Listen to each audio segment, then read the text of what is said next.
What's up, chat? How's it going, everybody? Give me one moment here, and we will be live.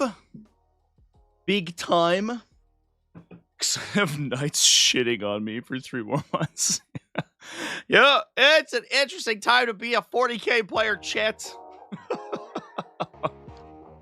All right. Let's get this show on the road. Let's do it. I'm not yet announced that I'm live, so let's do that, and then we will be good. And I will pull up my Codex, and we will read.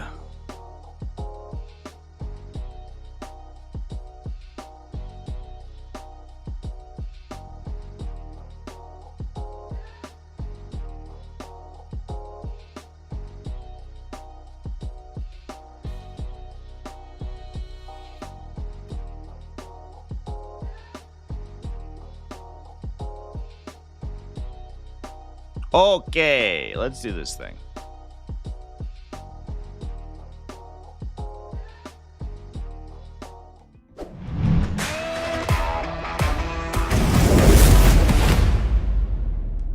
How's it going, everybody? Yesterday, we got to take a peek at the Knight Defender.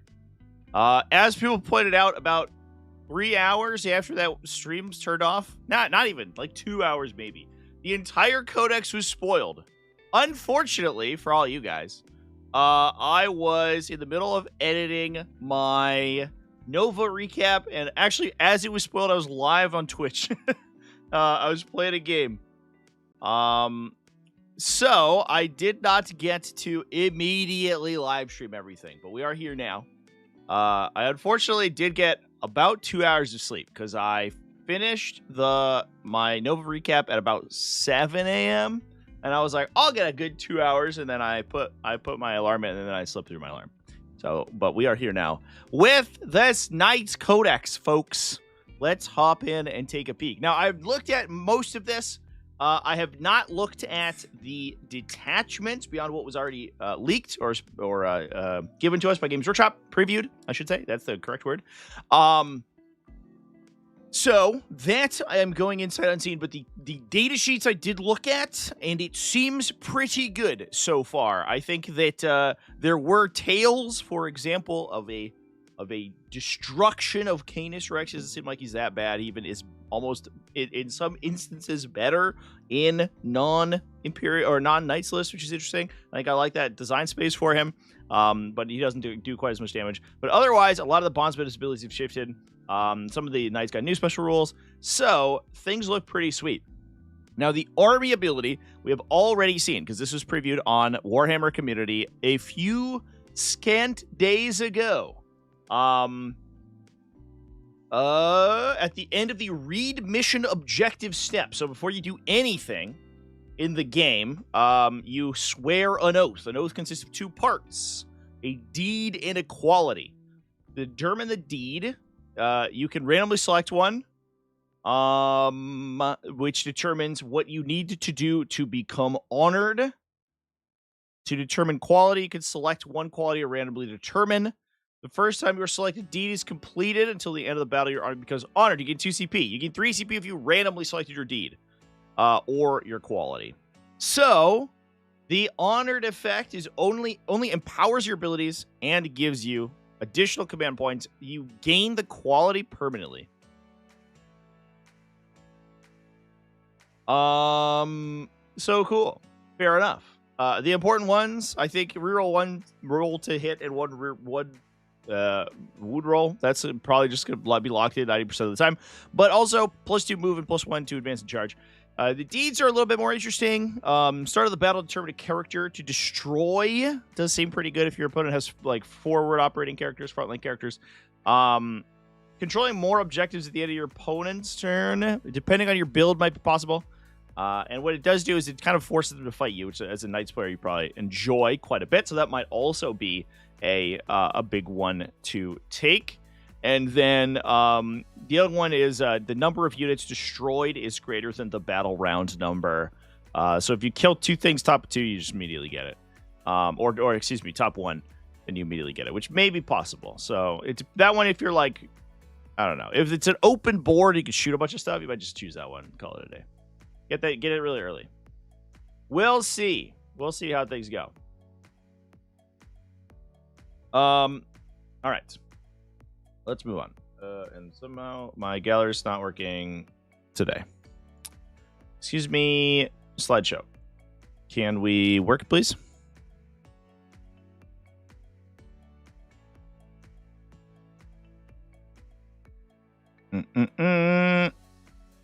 Restart. There it goes. We did it. Turned it off and then I turned it back on. Having the quality right away is just a disappointment. People will always be running rerolls. Yeah, I think that's probably true. Unless they have specific combos in mind, but the rerolls is like so fucking powerful. It's crazy that's a hit and a wound, in my opinion. Like that as an army ability is all like even floating hit roll as a reroll as an army ability with the ability to gain CP if you do a thing that's not that hard. Is really good, right? But hit and wound roll is crazy strong. 2 command points worth of rerolls for every single model in your army. Now, in fairness, the knight like profiles that you don't tend to be like hyper high ballistic skill and stuff. So having a redundancy on an army that has like 7 models in it is fair enough. Like I think you kind of need it. But in that case, you almost feel like you should cost it into their points cost and give them something else as their ability. They just have that be a thing that they do. I don't know, chat. Bondsman abilities. You can select a bondsman ability in your command phase. One Armiger model within 12 inches gains that effect until the start of your next command phase. Fair enough. And there are some effects that will enhance that. Free Blades is the you can take a big knight or 3 little knight rule. And then Super Heavy Walker, it looks like it's unchanged. You can move through terrain features, sections of terrain features that are 4 inches or more than height. And you can move within engagement range of enemy models, but cannot end engagement, cannot end a move on them. And you can move through all models, excluding Titanic. So the big knights cannot move through other big knights, but you can move through everything else in the entire game. What a time to be alive. Still no bondsman for bigs. Yeah, I think that they realized that that's probably unnecessary. The bondsman for bigs was really obnoxious when it was very apparent that the big knights were built around them. And it was like, well, what the fuck? And then they just discounted them enough that it was fine. But I did like when they got it, but I do understand that it made creating powerful bondsman abilities really difficult. So, I mean, I get it. And then at the time, like at the start of the edition, knights were costed with that in mind, and then also designed with that in mind a lot of times. And so it felt really weird losing it. But I think at this point, they have adjusted the cost to the point where things are probably okay. I also think that it definitely seems like the other abilities in the datasheets and in the Codex here are going to make up for that. Because I don't think you're that worried about not getting your bondsman ability when you're getting some of the stuff in this Codex. So here we go. You just want to yeet a Lancer 60 inches and advance and charge. Yeah, I know, chat. Gone are the days that the Lancer just immediately turn one charging with Reclaim the Realm. Just directly into your deployment zone. I always liked it when they did that though, because then I got to kill them. I would like give them something shitty to go to chew on turn 1, and then I would just murder them. I was always playing Imperial or Thousand Suns at that point, and it was that was a hilarious matchup because they would get stuck on the cultist unit, the scouting cultist unit, when Thousand Suns had that, and then I played this matchup like 4 or 5 times against Sarasis Lancers with advance and charge. They would get stuck on the cultist unit. They would kill the cultist unit, tank shock, stab, kill it. Okay, I get a command point, and now they're 6 inches away from my deployment zone, so I just fucking kill them with flamers. Every time. It worked every time. It was funny. Valourstrike Lance is the, I guess, theoretically, they said it was like basically new Noble Lance, but it definitely feels like it's different. You gain reroll advance rolls, and when you advance ranged weapons gain assault. I don't know why you would need assault when you don't advance. Maybe there's something in the detachment that makes that make sense, but I think it's really funny because the only time assault does anything is when you advance. So gaining assault when you advance is unnecessary. You can just have assault, but that's okay. It doesn't really matter that much. You can advance and shoot all your guns, which is incredibly strong. This is one of the situations where you might want to amp your movement even farther, because if you do like +2 move, right? These guys will go insanely far. Valourstrike Lance, the enhancements. Bearer of the Iron Shalishe. The end of your movement phase, select one other Imperial Knight model from your army that is within 12 inches invisible to the bearer. The selected model regains D3 loss wounds or 3 if you are honored. Well, that's nice. It has to be on a big knight, though. It has to be another model. I actually really like that. That's good on like your backline, like Crusader or something. Something that's going to be hanging out until the end of the game and is probably ranged focused. Because healing wounds on knights it's fairly high impact wounds, especially because it works on everything, right? So you could heal fucking Sir Hector if you wanted to. Bearer of Evanescent Ion. Just blares my immortal out of the war horns the entire time. At the end of your movement phase, select one other Imperial Knight model from your army that is in 12 inches invisible to the bearer until the start of your next movement phase. That selected model has stealth. These are all sort of army support abilities. Bearer of Judicon's Helm. That's pretty good, too, in fairness.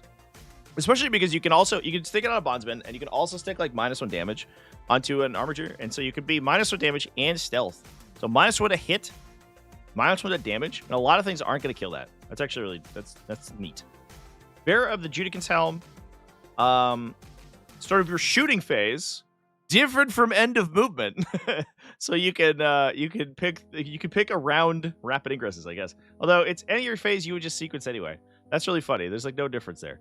Start of your shooting phase, select one other Imperial Knight model from your army within 12. It gains ignore cover. Phenomenal. No notes. Ignore cover rapid fire battle cannons. I don't mind if I do. Thank you. Thank you so much. Ignore cover Armiger Helverins. Why, thank you. Thank you so. Yes, I will take that. Bearer of the Lancer's Sigil. Start your charge phase. Select another Imperial Knight model from your army. Invisible to the bearer until the end of the phase. You can roll charge rolls. That's very nice. That's a nice quality of life. These are great enhancements, chat. I think actually the healing one's probably the worst one. Because healing's like a purely reactive effect. You kind of want it to be something proactive. Stealth to protect your early game Armigers. Great. Ignore cover. Phenomenal. Reroll charges. Might be fine. It might give you some nice some CP back. But really, that one's a little bit tough to get. Maybe that one's worse, actually. I'm rethinking about that one.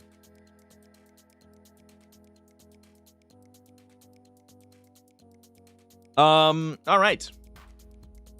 Let's talk about stratagems. Run them through.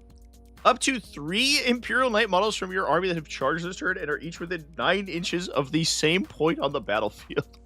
So they're within 18 inches of each other? Okay. I think we'll be able to find a way. They all gain lance. Fuck me. What the fuck? Okay. I guess everybody has lance. Okay, all right. Sounds good. Lance for the whole army for a command point. Why not? That seems pretty good. Thunder Stomp. And till the end of the phase, attacks characteristic of armored feet melee weapons is 8. The attacks characteristic of any armored feet melee weapons equipped by your model is 8. The characteristic of Titanic feet melee weapons, the big ones, is 12. Improve the armor penetration characteristic of those weapons by 1. So instead of being devastating wounds against infantry, now it's you stomp harder. I mean, that's fine, I guess. The armored feet attacks are usually like really trash anyway, so you're probably not getting a lot of work out of that. But it is a nice quality of life if you need to. Full Tilt is back. Up to 3 Imperial Knight models from your army that have not been selected to move this phase are each within 9 inches horizontally of the same point of the battlefield. Till the end of the phase, add 2 to the move characteristic of your models and 2 to advance rolls. Let's go. Now, it's important to note that Canis Rex has retained his command point reduction effect. And so, if he is one of the 3 targets of these abilities, these stratagems, you'll discount it by 1. If you haven't used it already, obviously. So, that's pretty good. Canis Rex is almost certainly, despite the fact he does less damage now, he's almost certainly still a shoo-in for this detachment. Plus, you can give him ignore cover, which is pretty cool. Vow of Retribution. Up to 3 Imperial Knight models from your army that have not been selected to shoot this phase and are each within 9 inches, blah, blah, blah. Ranged weapons equipped by them have lethal hits. Well, that's pretty good on Venture Gatling Cannons, RFBCs, and Armiger Helverin autocannons. All the mid-strength weapons that Imperial Knights have. Also, randomly, like stubbers. All of the dudes with a bunch of stubbers on them suddenly like go ham because they all have lethal hits. These stratagems are crazy. Most of these in other factions would target a single model. And in Imperial Knights, they just get to target 3 for 1 command point. That's wild. Okay. Tactical foil. I think it's tactical aluminum foil. It's a reactive move. Good thing it doesn't target 3 Imperial Knights. Good thing it's only 1. What the fuck? Okay.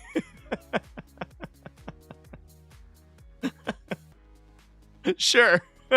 We'll give our Titans reactive moves.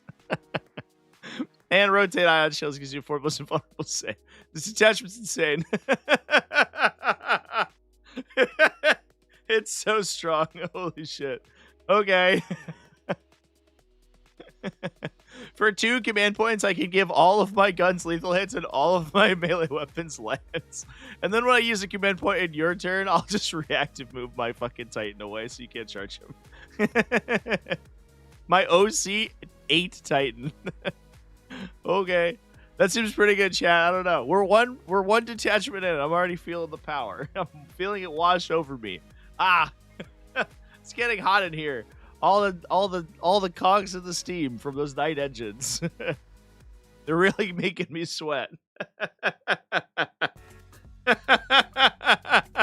Up to 3 Imperial Knights gain +1 to wound or lethal hits. Incredible. Or +2 move and +2 to advance. I love that it's +2 move and +2 advance rolls. At least this one's 2 CP. But if you have advanced and charge, you add 4 to your movement characteristic. An Armiger Warglaive goes 16 inches plus 3d6 in charges. This attachment's so incredible. Okay, cool. The one downside that Imperial Knights tended to have is that they were relatively slow. Outside of Mysterious Guardian guy. And in fairness, this doesn't have Mysterious Guardian. Outside of Mysterious Guardian guy, you could usually just pre-measure where Knights went. But this attachment gives all of them assault. So you can go wherever you want anyway. Ryan G donated $5 through Super Chat. If only you could align a Baneblade and reactive move it. So hit the retro engines. If only you could reactive move a Baneblade. I mean, I guess that's true. That would be cool. Drive me backwards. I want to hit them with my exhaust. It is Imperial Knights keyworded. So you are locked in. But yeah. Make him 500 points for Big Night. Oh boy. Hope your army pushes up anti-tank. Yeah, we had a we had a solid 2 weeks, chat. We didn't have to deal with this fucking army for about 2 weeks when it was balanced, but I don't know. We'll see if points change. I kind of doubt they will because they already changed them last month. I doubt that they will change points again, and I think this might be problematic. We'll see. Some stuff did get removed from the Codex that I'm happy to see, so it's not all doom and gloom, but these detachments definitely look incredibly powerful right off the bat. Especially because we just talked about the Knight Defender, who's like an entirely range-focused Knight like gun platform that looks great. Yeah, I don't know. Seems good. All right. Gate Warden Lance. In fairness, this is a nerf. That's what GW rep told you when they killed the Knights -100 points to reflect the nerfs in the Codex. Jesus Christ. They clearly didn't, man. They listened to fucking Reddit. They went to the Imperial, like r/Imperial Knights 40k, and they read all the posts saying our Knights are becoming T11 instead of T12. The world is ending. A single last cannon will win us on 3s. I'm going to sell my army. And they were like, oh, you're right. That is a monumental statistical reduction. Bucket of Steel Cable donated $6.99 through Super Chat. So big knights get a reactive move with a stratagem, but admits the Tafrans can't. The guys who write the DG Codex wrote this. It's because they have treads, chat. You can't reactive move on a tread. Get out of here. That's why the like Space Marine reactive move changed to like infantry and mounted. You gotta have legs. If you don't have legs, you can't reactive move. We've decided. That's also why they can't, like, vehicles can't heroically intervene. Can't move on your opponent's turn if you have treads. Not how treads work. Treads aren't fast. They're not known for being fast. Treads and wheels? No way. Wheels are one of the slowest modes of transportation and least reactive modes of transportation ever created by humans. That's the deal. All right. Let's talk about Gate Warden Lance. This is the one we were talking about on stream earlier. It's the cool one where you select a defensive line to pick 2 objectives on the battlefield. They are your foundations. You draw a line between them, so it's a 40mm thick line, and it goes zoop between the 2. It feels to me like you'll choose you and your opponent's home objectives and then just like toe the middle of the table. But I don't know that for sure. Because that also basically encompasses the center objective too, which is where most of the fighting happens.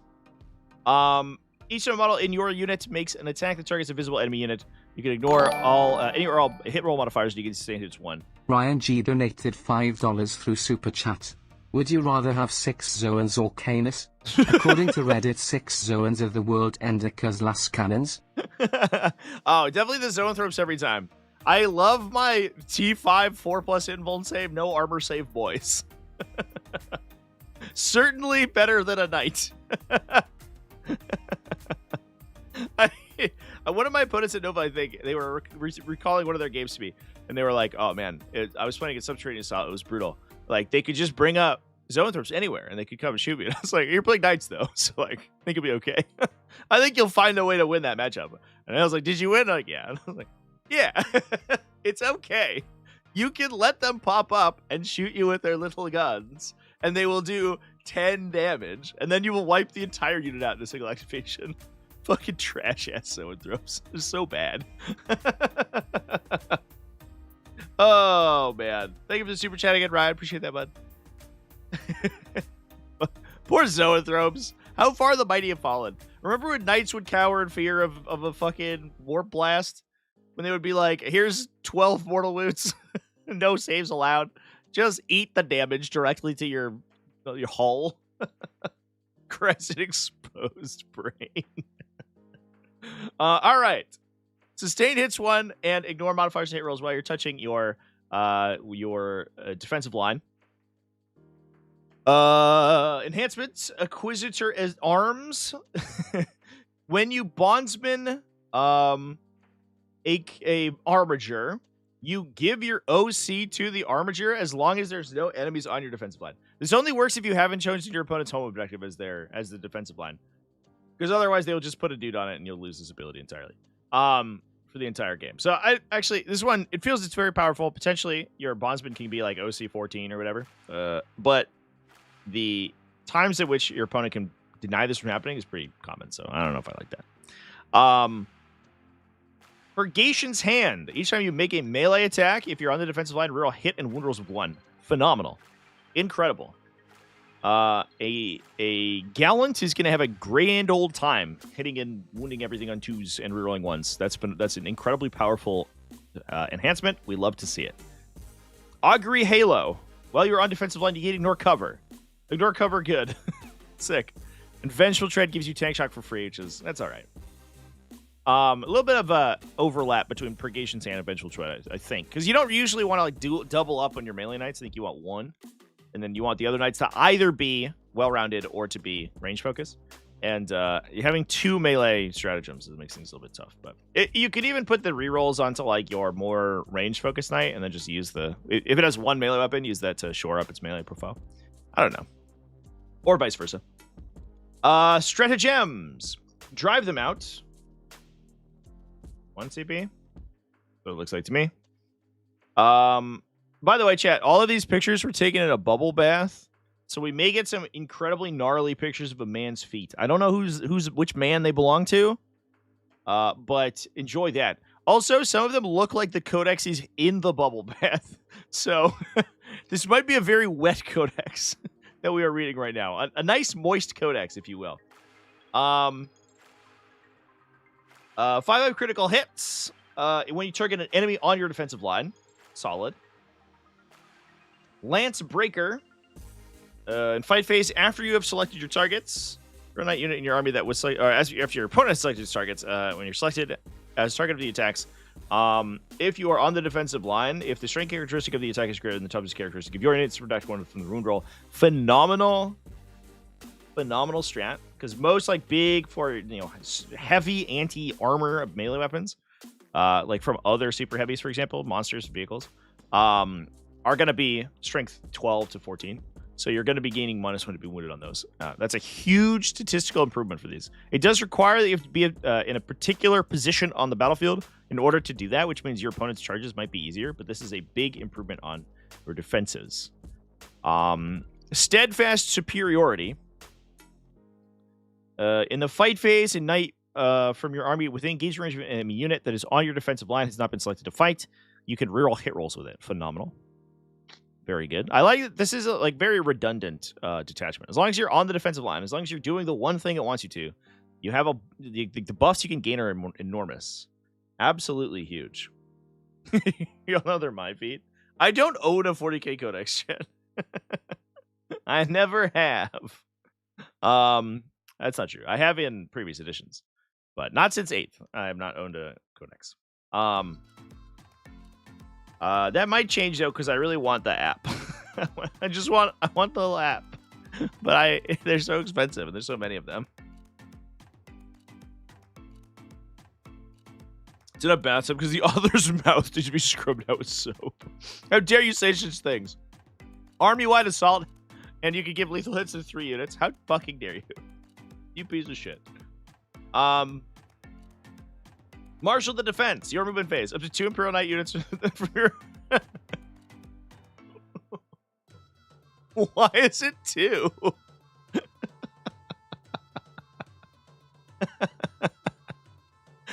In days of yore, this would have been 1 Imperial Knight unit or up to 2 Armigers. Why is it just 2 units? Okay. Add 3 to the move characteristic of the models in your unit for 1 command point. All right. Don't mind if I do, I guess. Oh, Jesus Christ. The crazy thing is, the value of these stratagems is nuts, right? Being able to target 2 Titans with it is crazy. Plus 3 inches of movement is already a strong buff. That's basically advance and do whatever you want. That's essentially advanced shoot and charge, right? Mathematically, it's about the same. And you get it on 2 big knights. Okay. Titanic Bombardment. Titanic unit from your army that has remained stationary this turn is on your defensive line and has not been selected to shoot this phase. Gain sustained hits 2. So replacing sustained hits 1 with sustained hits 2. So it upgrades the sustained hits for 1 command point, because you're already gaining sustained hits from your attachment ability. Or you bring Canis, yeah, and it's for free. Yeah, that's true. Yeah, just bring Canis and give everyone he just passes out plus 3 movement for 0 CP. What a Chad. Fortress of Intimidation. Start of your opponent's charge phase. Until the end of the phase, each time an enemy gets selected unit as the target of a charge, you must take a battle shock test at -1. We finally found it, chat. We finally found the one battle shock in my turn stratagem that might actually matter. Well, first of all, it's in your opponent's turn, which means if they fail this battle shock test, it will affect them for the remainder of the round. It will affect them until their next turn. So it will affect them through the end of their turn and into your turn. It makes them OC 0. So if you're trying to charge and take someone's objective and you fail that battle shock test, you can't. However, you've already selected the target of the charge, which means you have to roll a charge and you may have to move in there anyway. Do nothing because you can't be targeted by stratagems, and then you get punched to death by a knight. The other thing it does is it prevents you from using command reroll on your unit if you fail the battle shock test.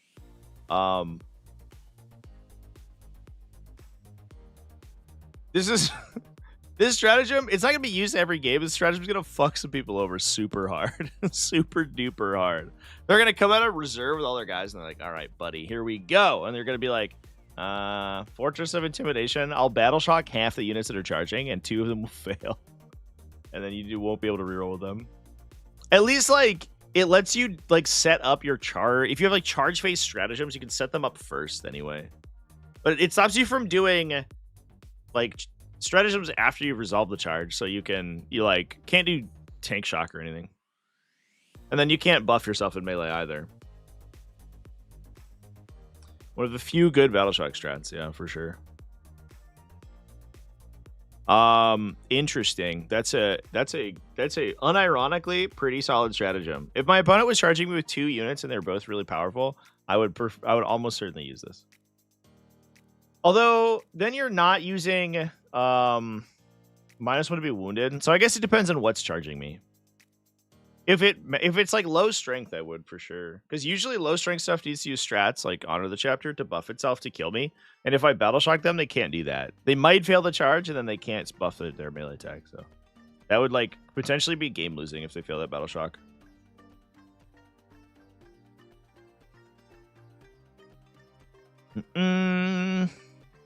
So basically, you have to make a battle shock check for the charging unit. Yeah. So before you roll your charge roll, you take a battle shock test. So if you fail that test, you become OC0 and can't be targeted by strats. So if you fail the test, you still then go to roll the charge. If you fail the charge, you can't reroll it unless it's a built-in ability, right, or an ongoing strat. But you can't target it with command reroll to try to get them in. They just fail.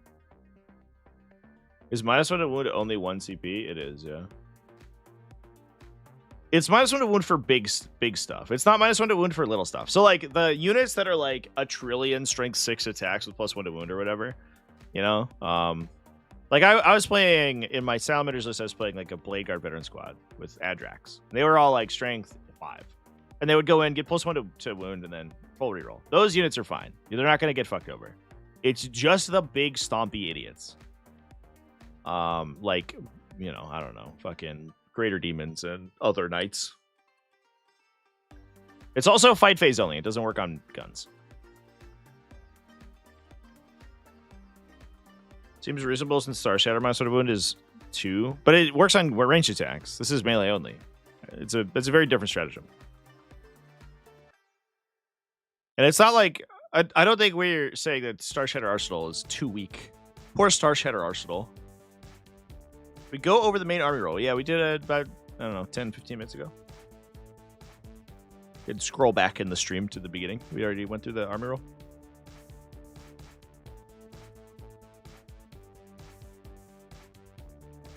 All right. This detachment seems also very good, but gimmicky. I think it's probably too gimmicky. Because everything triggers on being on that one line. You basically have no control over expansion objectives, likely. Unless you're only holding onto your expansion objective. But even then, it like limits how far you can range out. So, like, you can't play flanks, and that's one of the best parts about knights. Or you can't. I mean, you can, right? You're still just a knight unit, but you're a knight unit with no support essentially. If you're off the defensive line, so like, I don't know.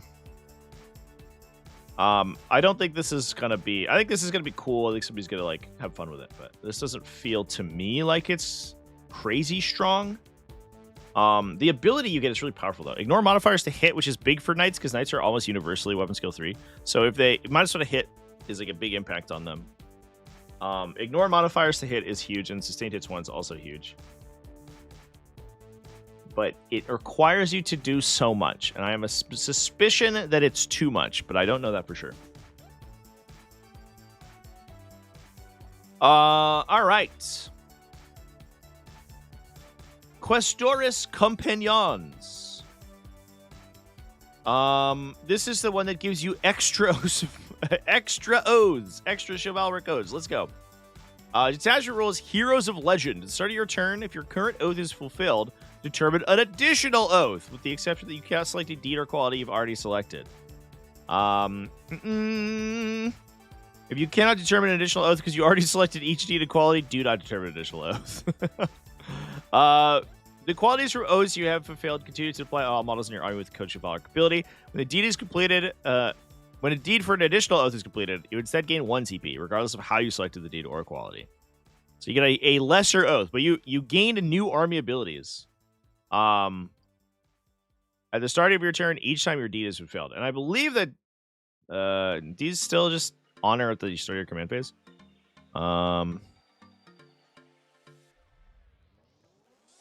No, it just happens immediately. The first time your selected deed is completed, yeah, which is usually end of the opponent's turn, any opponent's turn, end of any turn, when a character is destroyed. Yeah, so this, unlike the previous, the index where honored only checks start of your command phase, this checks immediately. So you can become honored out of nowhere, and then at the start of your next turn after you're honored, this just gives you a second oath. That's crazy strong. That's crazy good. If you're in a position where you feel like you have a deed that you are pretty likely to complete, you can start with +2 movement and then just turn on rerolls later. It's just kind of insane when you think about it. Like round 1, if you like dump stack buffs onto an Armiger or something and run it to the center of the battlefield, and then make sure you control 3 to your opponent's 2. Then at the end of their, can gain the reclaim the realm deed, right?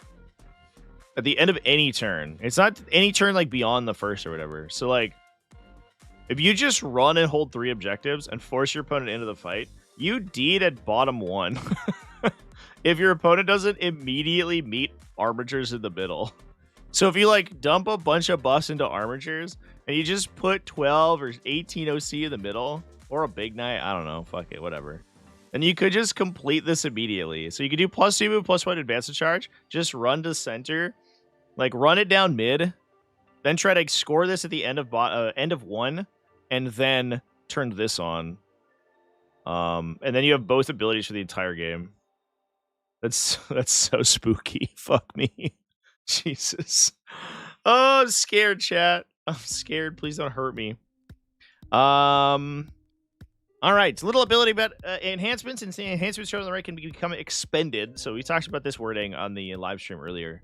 I hope that they use this ability, or this, what do you call it? Nomenclature in the future. I like the idea of enhancements becoming expended, but having the ability to refresh them. I think that's really cool.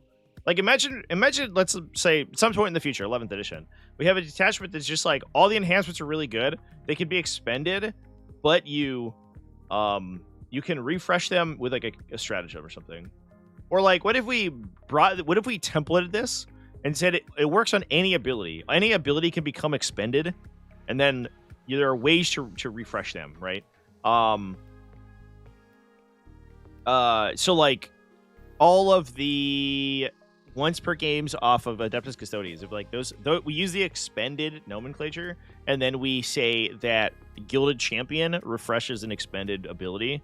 I think that would be very clean, and I would like to do that. We do that for Breach Storm, actually. We use Exhausted for cards, and we have special rules called enhancements that can be activated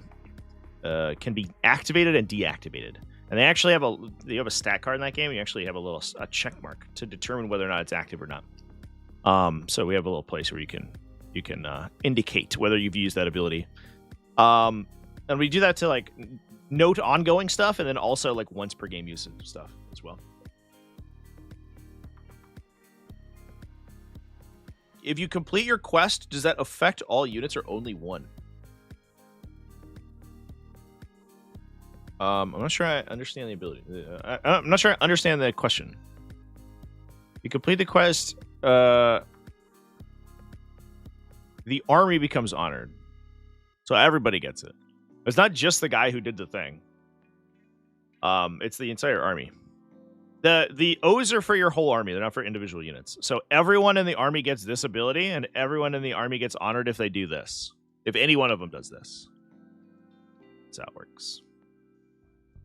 All right, let's talk about some strats. Courageous Stand. Shooting phase or fight phase after you're selected as a target, you get a 6-up Feel No Pain. We love to see 6-up Feel No Pains return. That's what I've always been saying about Warhammer 40k and Knights in general. I've always said, and haven't I said this, chat? You know what I love about Warhammer 40,000 is Feel No Pain rolls. I love the fact that randomly you can spike out your opponent and they can not kill you, even though they did crippling damage. I think that's neat. And I also love that it takes a really long time to roll sometimes. I just love 6-up Feel No Pains. We need more of them in the game, so I'm glad this stratagem's here. Sarcasm, obviously. I think that's really annoying. It's a very annoying stratagem. You're gonna like pop it and be like, maybe I'll live, and your opponent's like, God, fucking please don't. Please don't roll 15% above average and then kill my whole army because of it. Thank you. Titanic Duel. Wait. They have a different Titanic Duel than Chaos Knights? They have two stratagems with the same name that do different things? What the fuck? Why? If you're gonna copy and paste the stratagem, just make it do the same thing.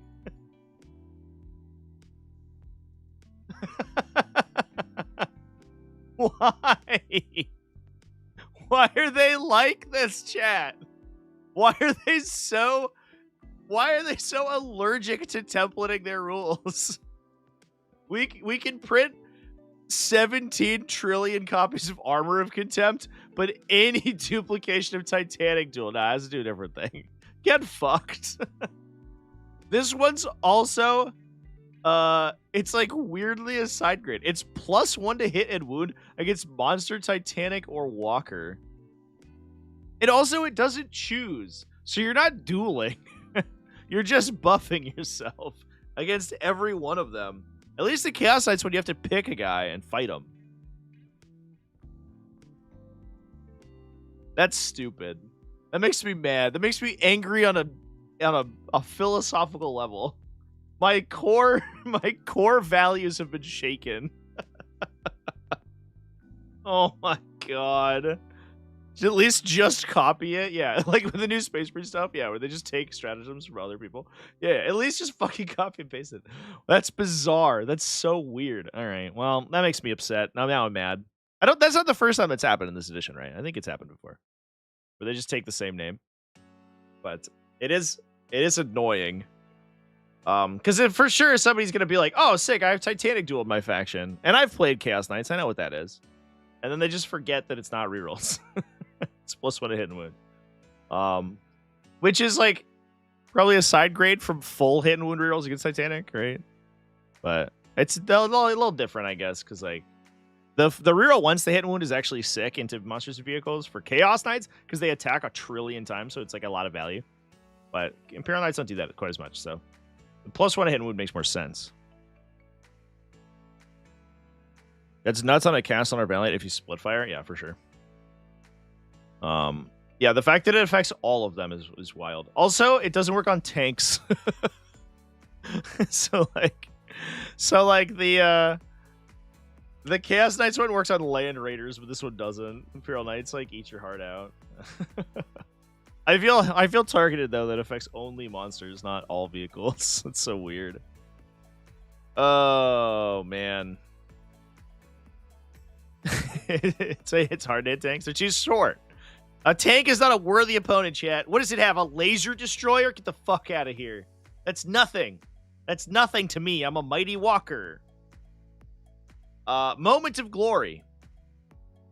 You can consolidate an additional 3 inches provided that you engage one or more enemy units. I actually love this stratagem because Imperial Knights have such a phenomenal objective control value that this is really powerful for stealing people's objectives. This stratagem feels like it's a nothing burger and you're never going to use it until you realize that it actually comes up like every game. You're like, my opponent has carefully move blocked me to stop me from charging onto their objective. I will charge them and then use my 6-inch consolidate to get all the way to their next objective. I believe that the Gallant already has this as well. So I think that you already have access to that. Heroes Trade. End of your command phase. Imperial Knight Titanic battle from your army that is within range of an objective marker you control. Your objective control over, your level of control, over that objective marker is 5, unless it would otherwise be higher, until your opponent's level of control over that objective marker is greater than yours at the end of any phase. So it's almost... This is so funny, because it's almost a copy of Claimed for the Dark Gods, but it's strictly worse in every way. It is... I guess, like, you could use it on Porphyrians, whereas Chaos can't, I suppose. I guess that's real. However, the Claims for the Dark Gods can be used at the start of any phase, and this is only at the end of your command phase. So you already must have rolled Battle Shock for this to work, and you can't use it at any other time. So, if you are taking an objective with a knight and you fail Battle Shock, you'll just lose it and you can't use the strat. Whereas Chaos Knights can be on the objective, be like, I already have it at the end of my opponent's fight phase. I'll just claim it, then roll Battle Shock, fail, but my LOC is still 5, so it's fine. Plus, they can also just move, like, in the movement phase onto an objective, start of shooting, just claim it. So this is just worse version of Claim for the Dark Gods. It's still an incredibly powerful ability, though. Obsec with 5 OC is crazy, because I would say like 60 to 70% of units in the game are 5 OC1 infantry models. And some armies, like Eldari, have literally no way to interact with these, because almost every single one of their units is 5 OC. It's crazy, crazy strong. Unstoppable Warrior. I also think like new Leagues of Votann has like a huge predominance of OC, of like 5 OC1 infantry in their armies.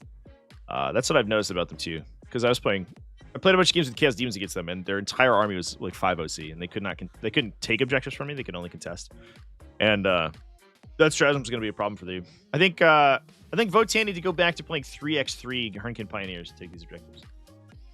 Unstoppable Warrior. After an Imperial Knight Titanic unit from your army falls back, you're eligible to shoot and declare a charge for 2 commander points. That's really good. That actually might make what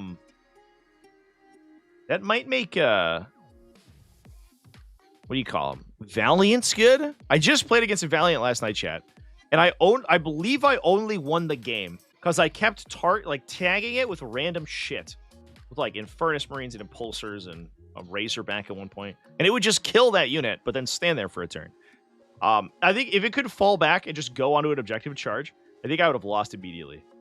But so despite the fact this is 2 CP, I think this detachment is actually amazing. And I do think also that Knights are probably going to have a lot more command points than we give them credit for. They don't have CP generation baked in. However, their quests are really easy to complete. I don't know, they're not like the easiest thing in the world, but you can set up a situation where you can get them fairly reliably, which means that most of the time you're going to gain 2 to 3 additional command points over the course of the game. This detachment also gains you extra command points when you continue to do oaths, right? Or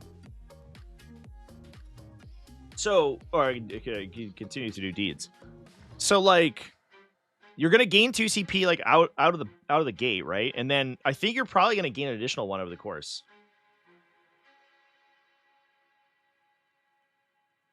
I just thought about something, chat.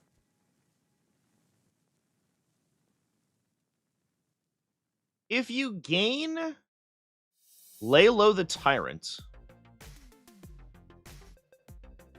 do you have to pre-select the character at the start of the battle? Because the timing to select the character is gone. I assume that you have to pre-select your Lay Low the Tyrant character before the game begins, even if you don't have this active, right? That's actually super bizarre. I did not think about that, but that timing's fucked. There's also a non-zero chance that this ability is not active if you select another one to begin with, which means that if you get this one later on in the game, you actually just don't have an eligible target for it. Fucking shrug emoji. Thanks, Turtle Bat. Appreciate you, bud.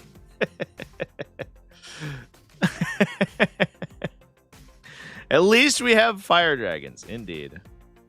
Indeed. For the first stratagem that's worse than Chaos Size 1, we found it. We finally found it. One of the best stratagems of the Codex is a worse version of a slightly worse version of one of the best stratagems of Chaos Knights. Trash Codex, throw it away. No wonder they went down in points cost, chat. They deserve it. These data sheets are horrible. Absolutely horrible. Unplayable. That's weird. That it almost certainly needs an FAQ.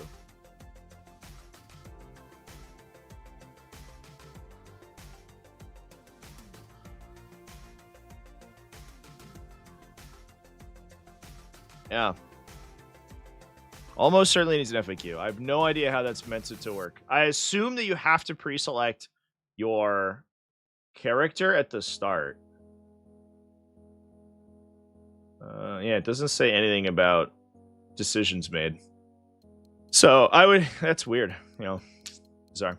Which also means that I think if you kill them early, I guess it's if they are destroyed at the end of a turn, if that character is destroyed. So if you have to choose the character at the start of the battle, even if you don't have this deed live, then you destroy them and then gain the deed later. The deed auto completes at the end of the turn. I think that's how it's probably gonna be worded. But if you just choose at the time, it's actually really strong as well. Oh, both of those are good. But at least if you pre-declare to your opponent, they can play KG with that guy and try to keep him out of the line of sight or whatever. That's why so many strats just work on 3 knights. They're 1/3 as good as most of their army strats. No, it's because knights are 1/3 as good as other armies' units. Just think about it. An Imperial Knight, chat, an Imperial Knight only has like 3 guns on it. And if you consider like a intercessor squad, baseline intercessor squad has 6 guns plus bolt pistols. They have like 9 guns. So like, what's really stronger? 5 intercessors or a Knight Crusader? Just saying. It makes sense that Imperial Knights would get the most efficient stratagems that like we've ever seen because they have less attacks than everyone else. Forget that those attacks are thermal cannons.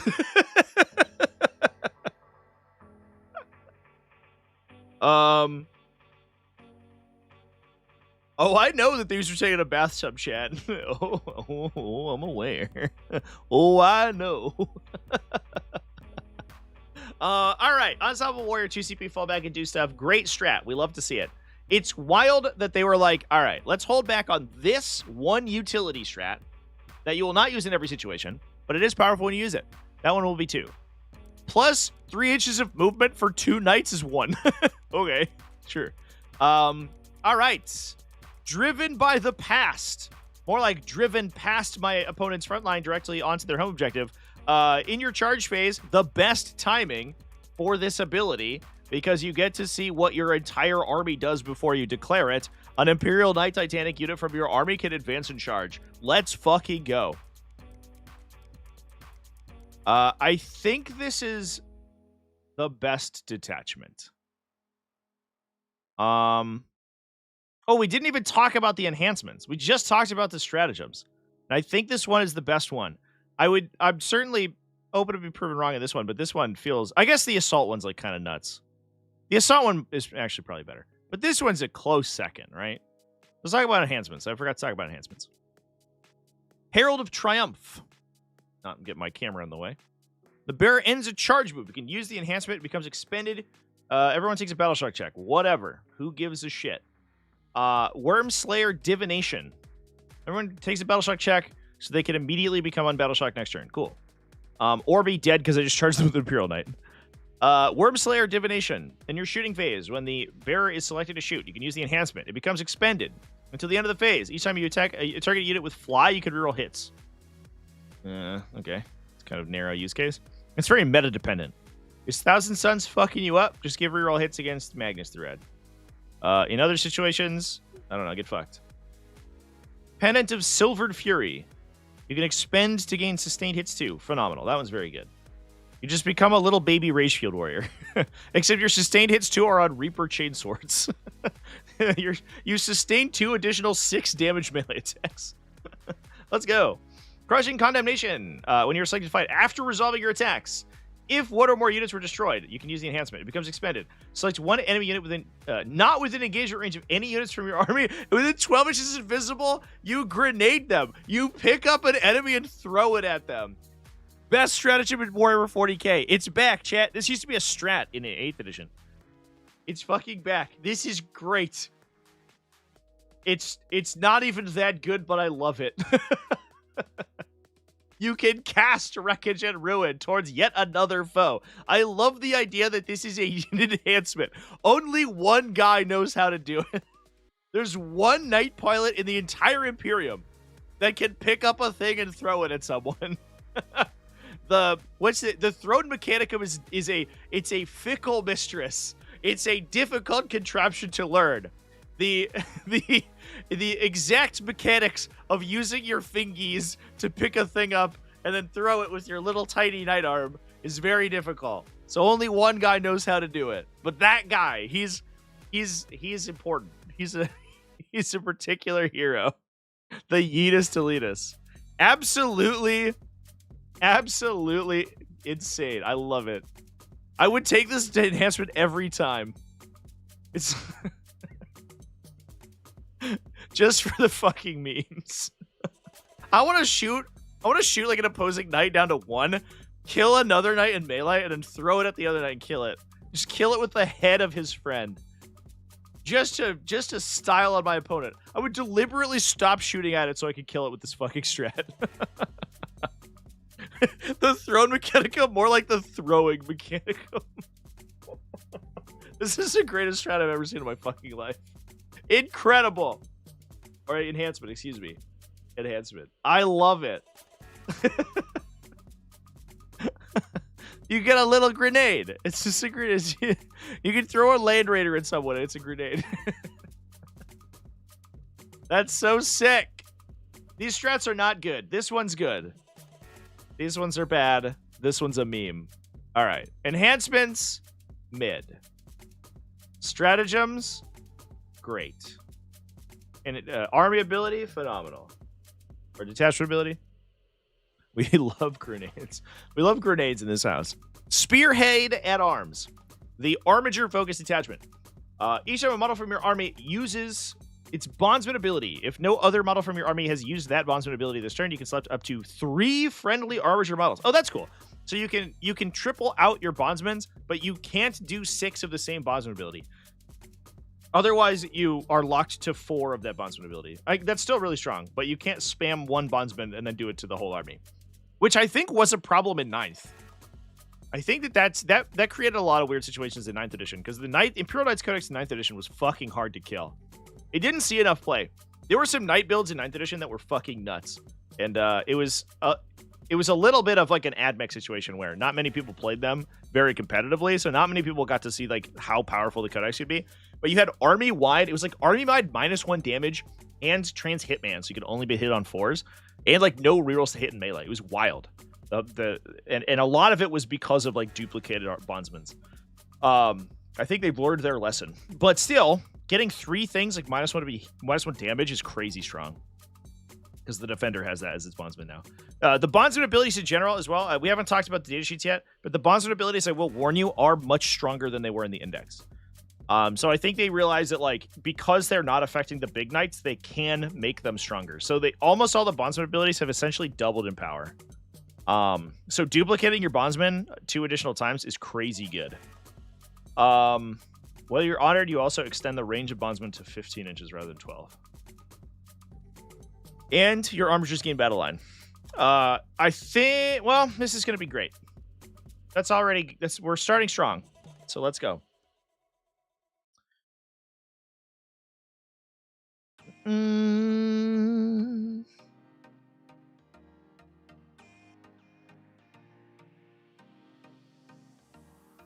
It wasn't household knights yet. It was custom household. There were custom household combos that were insane, and nobody played them competitively. It was wild. But I think I streamed some games with them, like tail end of 9th, and then like there were a bunch of local people who played them, and they were super duper good. If you were a melee focused army, which is a lot of 9th edition, you like largely just got fucked. And even ranged armies had a tough time punching through them because of the damage reduction effect.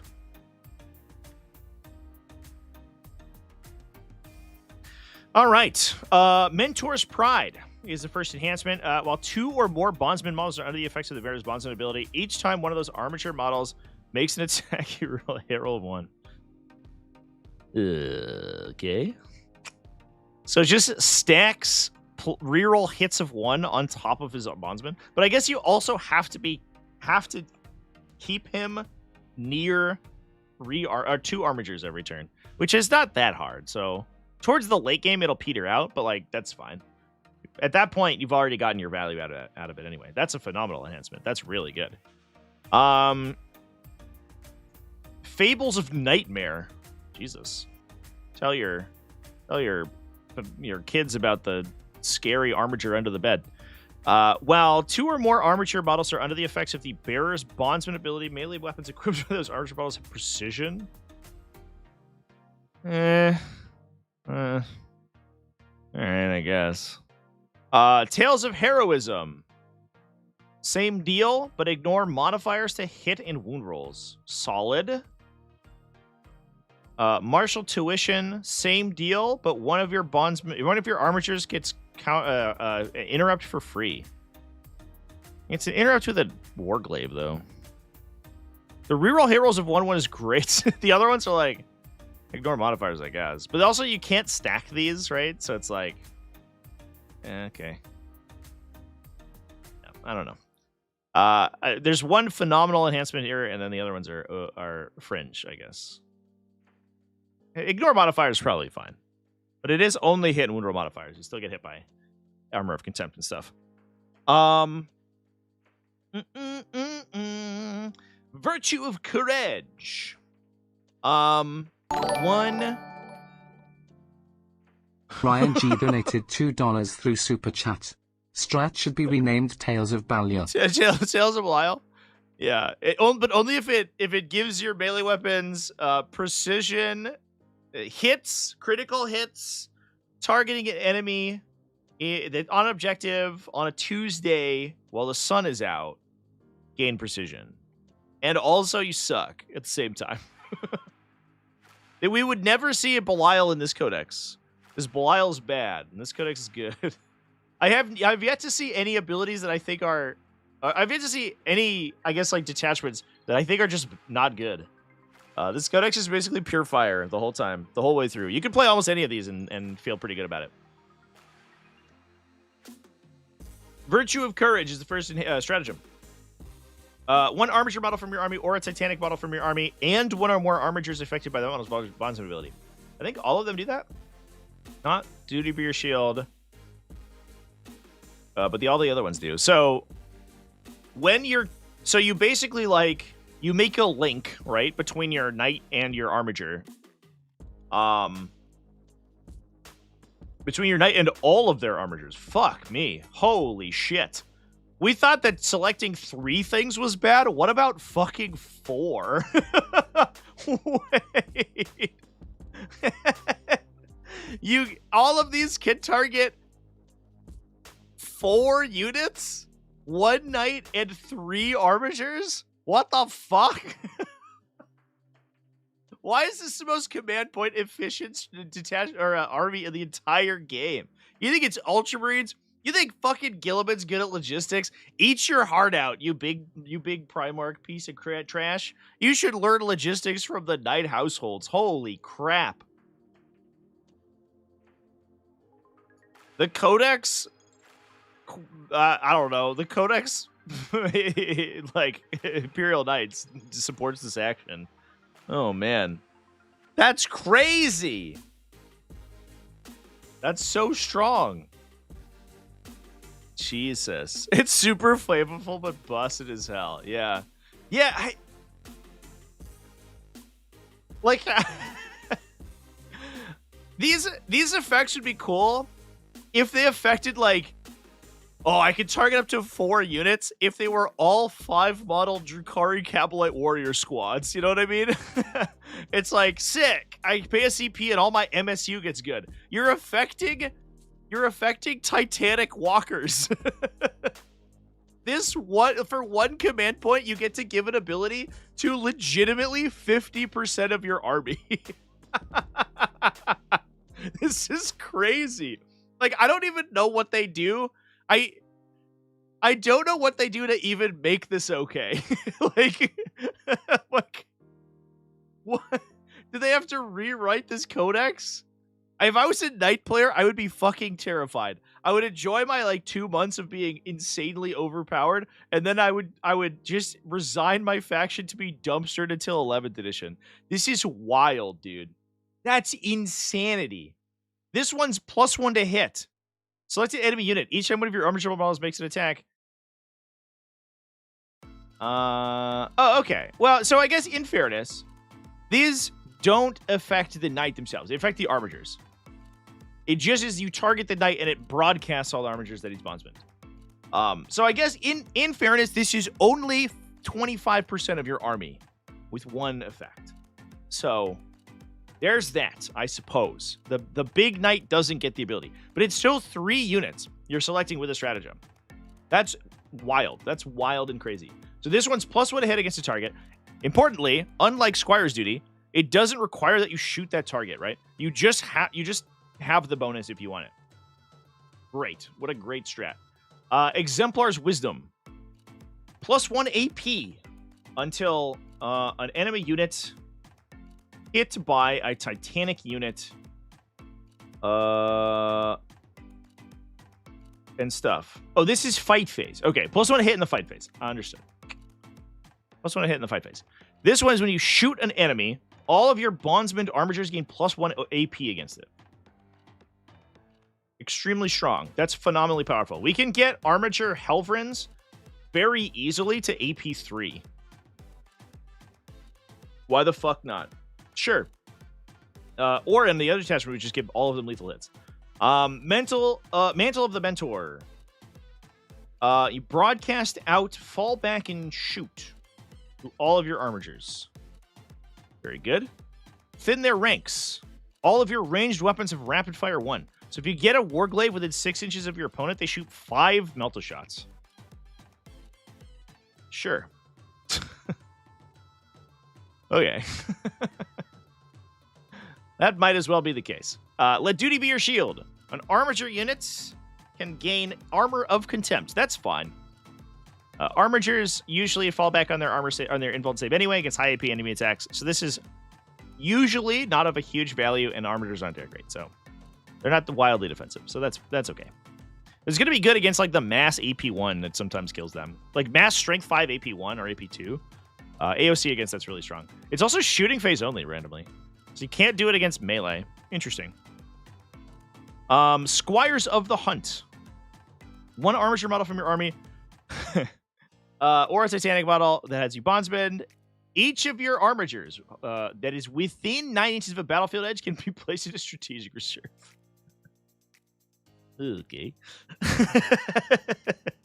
You just dump 500 points in a strategic reserve for a command point. Let's go. Very good. Very good, chat. So I guess... So this one, it's not quite as bad as I doomed for a second there. Because the big knights don't gain a benefit, they just act as a fulcrum for your targeting. They're like a big prism that broadcasts out all of the abilities. However, that said, this is still insanely good. I think getting 1 million buffs on your armigers is still going to be strong regardless. Armigers are battle line in this detachment, chat. They're not battle line in other detachments, but in this one they are. So you can take up to 6 Helverins and up to 6 Warglaives in this one in particular. You do need, there's a little foot for you if you enjoy that. You do need to have at least 1 big knight to be your warlord, because the armigers, unlike Hound Pack Lance, the armigers do not get character.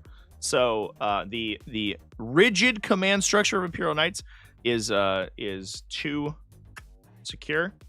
But yeah, this is still incredibly strong. It doesn't even feel to me like this is as, I don't know. Triple bondsman's crazy. So like we're comparing it to the advanced shoot detachment, where you like all of your strats triple their effectiveness. This one triples the effectiveness of your bondsman, and it makes all of the bondsmen really good on all the armigers. So, like, I feel like the advanced shoot detachment's still better, actually. But this one would be, like, it's crazy. It feels like I'm going insane. Because this is like, all right, well, this is pretty mid compared to the other ones. But if we looked at this in a vacuum, we would be like, this is insane. This is the craziest thing ever. Fucking armigers are already good, and now we can broadcast strats onto 3 of them for 1 CP. That's fucking wild. But in comparison to, like, literally, like, army-wide do everything you want for 1 command point, army-wide +1 to wounded melee for 3 units is like, oh, okay. I guess this one might as well be here, too. So, I don't know, chat. I don't know.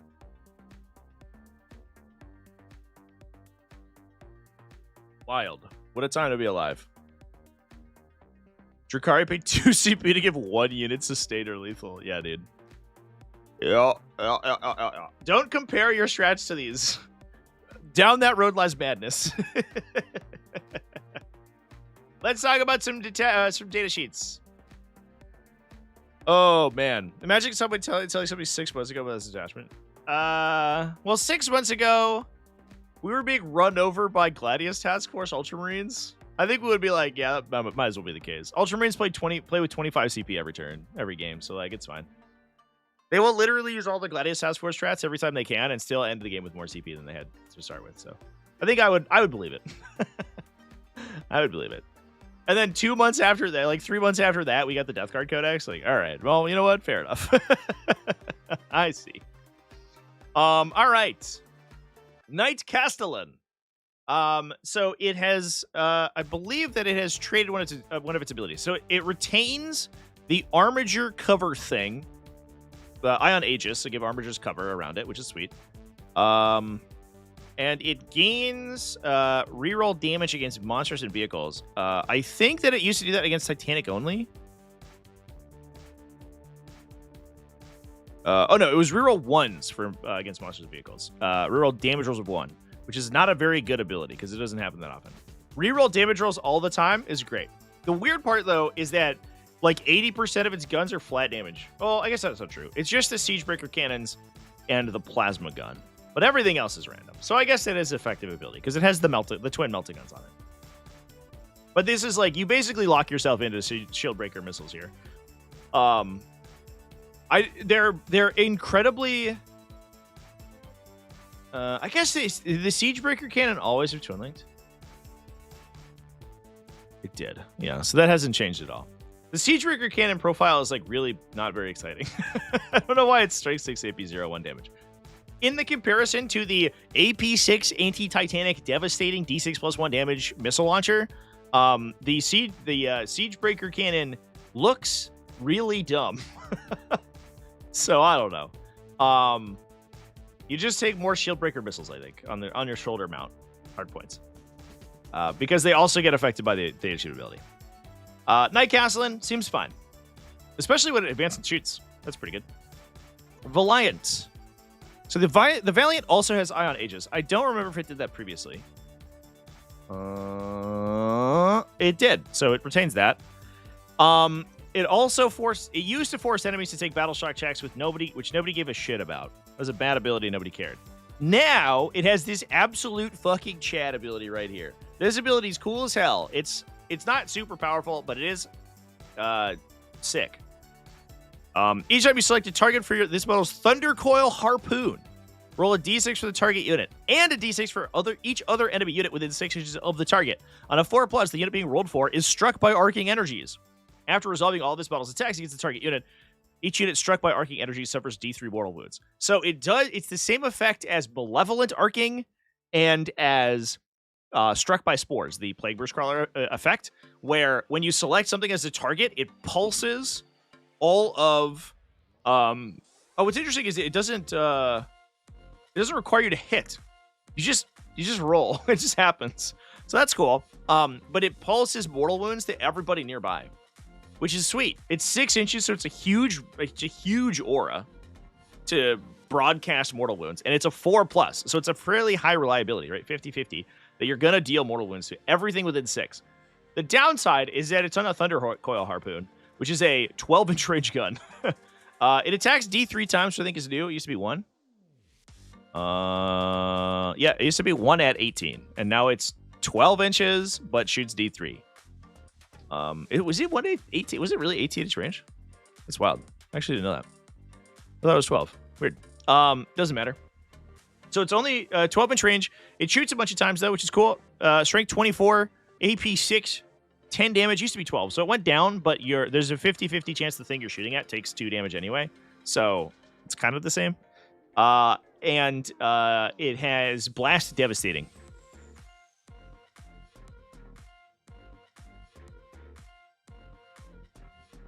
So I think they did change this at one point. I remember it was on the Chaos Knights version. We talked about this. I was like, this profile looks eerily familiar, and it's because it was on Chaos Knights. Yeah, when you shoot like a heavy infantry squad, you could just fucking kill the entire thing with blast. Maybe not the whole thing, but you could shoot 4 or 6 times if you shoot 5 times if you shoot a big enough unit, which is kind of cool. Although you cannot shoot it in melee anymore, which is a little bit sad. I think you play this in the detachment that has 2 CP fallback shoot and charge, because then this guy can be engaged and just be like, it's fine, I'll pay 2, fall back, and kill everyone. The downside is that he has to play really close, but his melee profile is horrible, so womp. A little bit of an annoying tension of the Knight Valiant. I kind of wish, now that Knight Valiants cannot Overwatch, right, in 10th edition, they have felt sort of listless. And I wish very much that this guy was just the melee Castellan. And he was slow, he was tanky, he did 1 trillion damage within 18 inches of himself, and you could hit people with the Thunder Coil Harpoon. If he had like a 3 or 4 attack, like 10 damage melee profile, no sweep, don't give him a sweep, but just make him really lethal in melee against big stuff, he would make a lot of sense, right? Because then you would just charge him in, you do tank shock, you like punch a guy to death, you're like, yeah, let's go. And then you would actually want to be up close personal people. It feels to me like the Valiant has sort of never had a good identity, and I think it's because it doesn't have a melee profile. It's a close range knight that is only guns. Now that the faction has access to fallback and charge, or fallback shoot and charge, I think that he might be okay. But I am, I'm still a I don't know, a Valiant stan right now. I feel like you could stab somebody with this thing. My crazy chat, I would not want to be stabbed by this. If bro just came up and just inserted that into my body, I think I would be dead. Just let him do that. I don't know. He looks so cool. This gun is the coolest gun. It also looks much more impressive than it is. It will kill 5 Space Marines really reliably, and that's about it. That's about all it does. Is this Thunderstomp also in fallback and shoot? I don't remember. I believe that it is. It's in Questoris Companions. No, it's not. Just kidding. Valourstrike Lance, the Assault Detachment, has Thunderstomp. Which is, for whatever reason, only 1 knight unit. Oh boy! But you could react to move him. That's kind of fun. And this is the detachment with rotate ion shields. Yeah. I don't know. I think there's with fallback and do stuff. I think there might be play. I don't know. Let the harpoon hang and just flail it. He meteor hammers that thing. I was watching a video of a guy with a meteor hammer earlier this week, and he was doing like some crazy trick shots with it. It was fucking sick. I was like, I want to learn how to do that, actually. That's really cool. He had ice bricks, and he was smashing them. It was super cool. It was on YouTube Shorts. All right. Valiant. Probably not great, but very cool. I think this is like, I don't know. This is just the coolest datasheet. This ability is fucking sick. I love it. I like the Thunder Coil Harpoon can blow people up. I think that's great. I just wish that the Valiant had a more cohesive identity. It feels like one of those datasheets where Games Workshop was like, this is the Castellan kit, but let's put another option into it, and didn't really think about what they were doing. And they were like, oh, let's make a close range guy. Except that, like, his profile fucking sucks for close range. So, I don't know. As soon as they removed his ability to Overwatch, it was like, I was all ogre. When you could Overwatch with him, he was really strong, because then that was basically his close combat.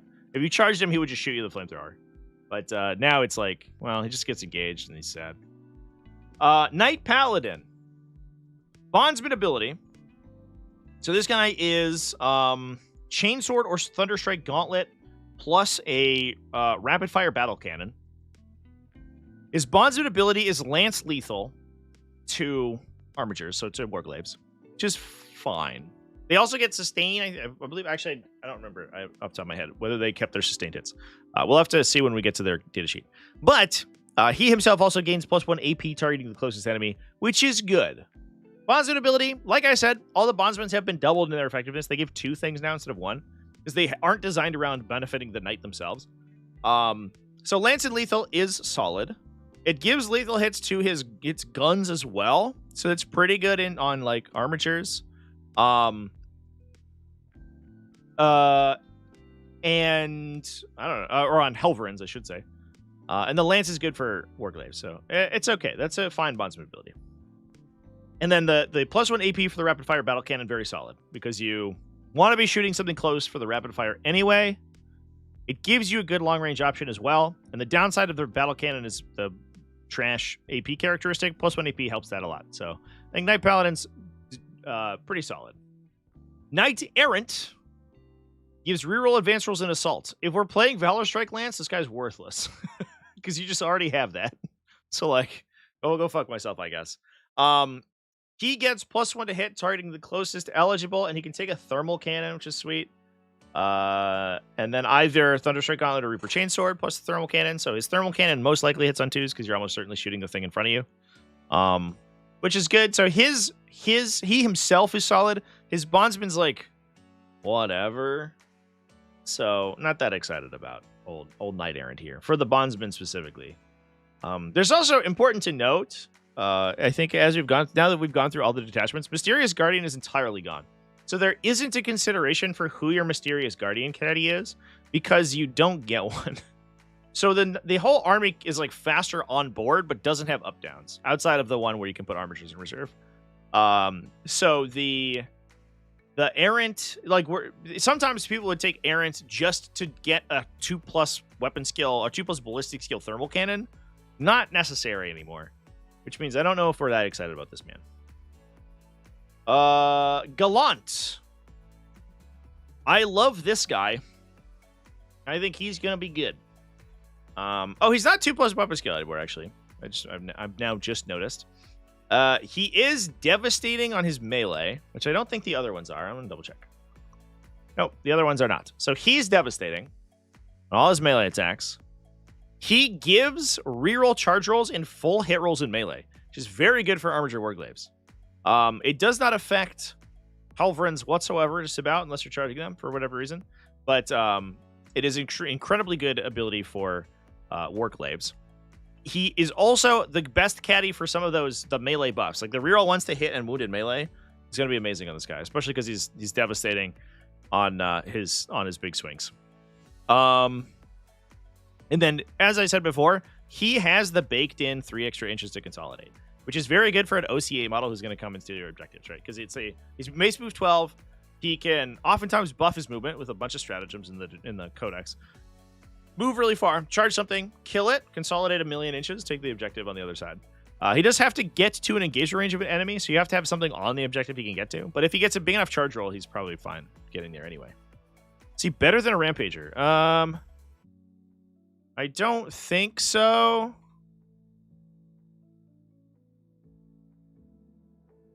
What's the comparison? Rampager's weapon skill 2. And the difference is that the Rampager gets +1 to hit, doesn't have the consolidate thing, but has to charge to get devastating, and this guy just has devastating all the time. I think the Rampager's better. The +1 weapon skill and the Rampager's like way stronger. Also, the Rampager sustains on all of his attacks instead of lethal on the sweeps. I think the Rampager's like significantly better, to be honest. But I mean, Chaos Knights being better than melee is on theme. Chaos Knights were supposed to be better in melee.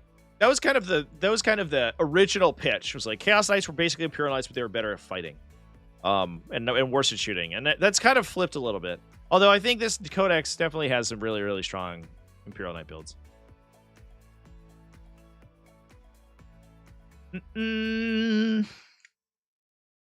Gallant hits on 2s. Oh shit, you're right, chat. I was looking at ballistics go. That's true. So he's only missing sustains on the comparison.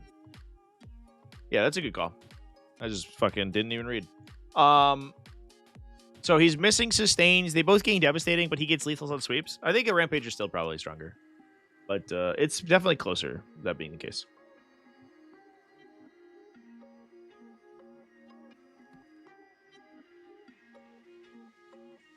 These knights need to go back to their prior points. Yeah, where they were 100 points cheaper. I agree. This guy should be... What was the previous points value? Do I have the Munitorum saved? The old Munitorum? I've had some trouble with my Windows Explorer today. I just opened it up and it crashed. There it goes. Which is not exactly the thing that you want to be crashing.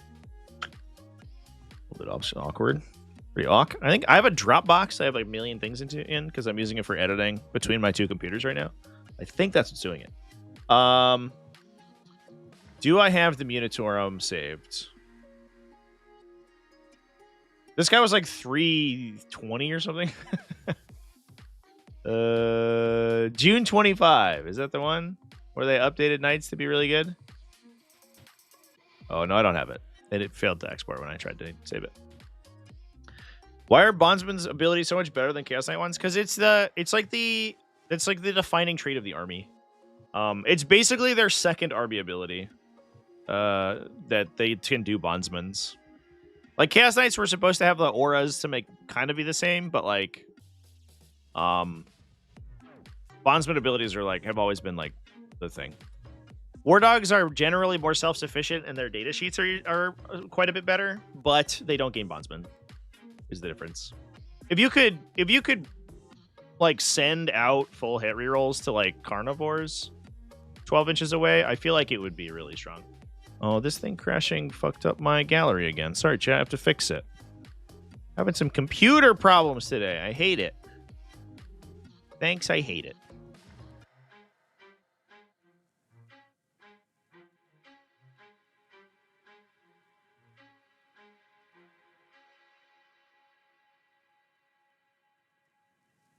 Okay, we're back.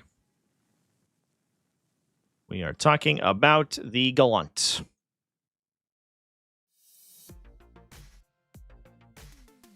Thank God Imperial Knights don't have brigands and carnivores. Yeah, for sure. Dude, the Armiger detachment would be crazy. Knight Warden. So the Warden essentially got the Cerastus Knight Castigator's Bondsman ability. So the Cerastus Knight Castigator was sustained 1 and +1 AP, I believe. And this one got sustained 1 and ignore cover. I'm gonna double check myself on that.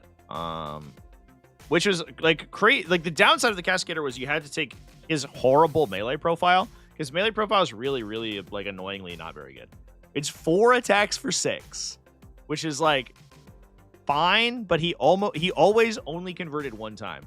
So he always did only 6 damage to the thing he attacked. It was like just not quite enough damage to be consistent.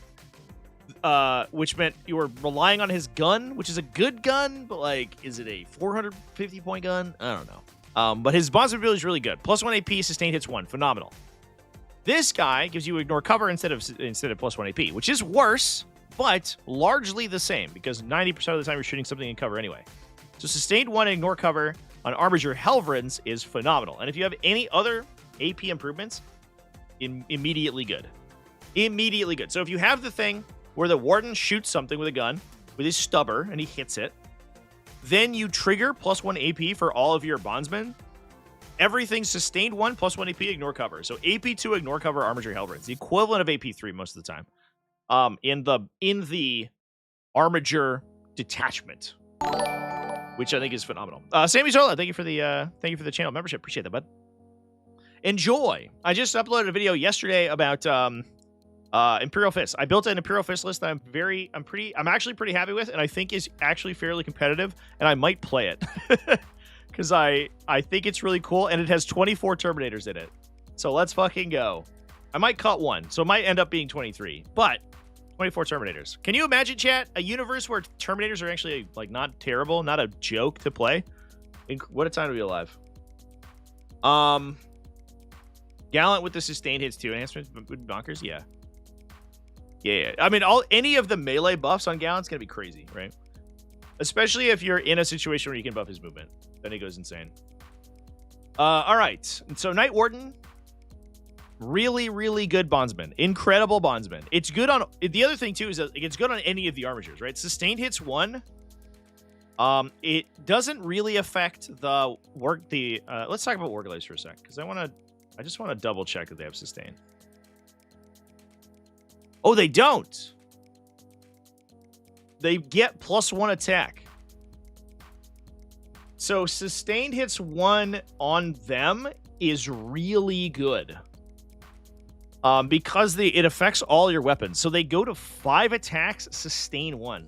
So that's almost the equivalent of 6 or maybe 7 if you count the floating reroll in there too. It's actually a huge improvement. Plus, it also works on their meltas. So if they convert any of their meltas on a 6, they gain additional thermal spear shots, which is fucking wild. So this bondsman ability is crazy. This is like just amazing. Just amazing. He gains devastating wounds against non-monstrous vehicles. I actually played against this one at Nova. I played against a Warden. He has a different bondsman in the index. He has -1 damage, which the defender has, which we talked about yesterday. And my opponent was like, yeah, I had a really long conversation with him about the Warden, because I was like, I haven't seen a Warden on the table in a really long time, and I was really impressed. I was like, his ability doesn't do anything against my army, because I was playing a fucking million monsters. Please go watch that video, by the way. I spent a really long time on it, so I did have a recap of all of my games. It's about an hour-long video. It's super fun and cool and Chad. But my round 3 opponent was playing a Night Warden, and he was like, yeah, the meta has a lot of heavy infantry right now. And so stuff like Death Shroud Terminators, stuff like Deathwing Knights, just like Gravis Brick, stuff like that is... Buckets of Steel Cable donated $6.99 through Super Chat. WTH am I supposed to do about knights with a reactive move? You move your answers out to kill one and it just hides behind the ruin and then kill you. I don't know if that will happen. I don't... So knights are really big. So they don't just like go behind a ruin. It's only D6 inches. So if they're... First of all, thank you for Super Chat. Bucket of Steel Cable. Appreciate you, bud. So it's only D6 inches. So if you're in front of a ruin and if you're like touching a ruin and you roll the hard 6, I think you might be able to get behind it, but you're inside the template. So I doubt that it can hide entirely, right? I think that it's gonna be in the open a little bit. I'm mostly worried about it as a response to melee attacks, because it's basically like plus D6 on your charge roll, your charge requirement. That's the thing where I think it's going to be strong. I don't think knights are, I guess, like if they're barely towing a ruin, and you go to engage it and they like tuck back, but in that case, then you can just play around it, right, and just not go with the 9 of that guy. If you're shooting at him, if your goal is to shoot at him, but if they're pushing you, it's not going to do that much. Besides make your melee harder. If you're at a long-range gun battle, then like it makes it awkward to get to melter range with multi-meltas, but I think that's the only thing it really does. Because I think you could just not go in the distance if you're gonna shoot him with a gun. But I don't know. When it's reaction, we'll get some off to... Yeah, I mean, it's like I understand the interaction, but like in those situations, it's very rare that I am already like I am 9 inches away from a knight at all. So like I don't know. If they're toe tapping the back of a ruin, they're usually really far away from me. If it's like layout 1 and they're in the L in the middle, I could see it. But I think in a lot of other situations, you're just getting line of sight anyway.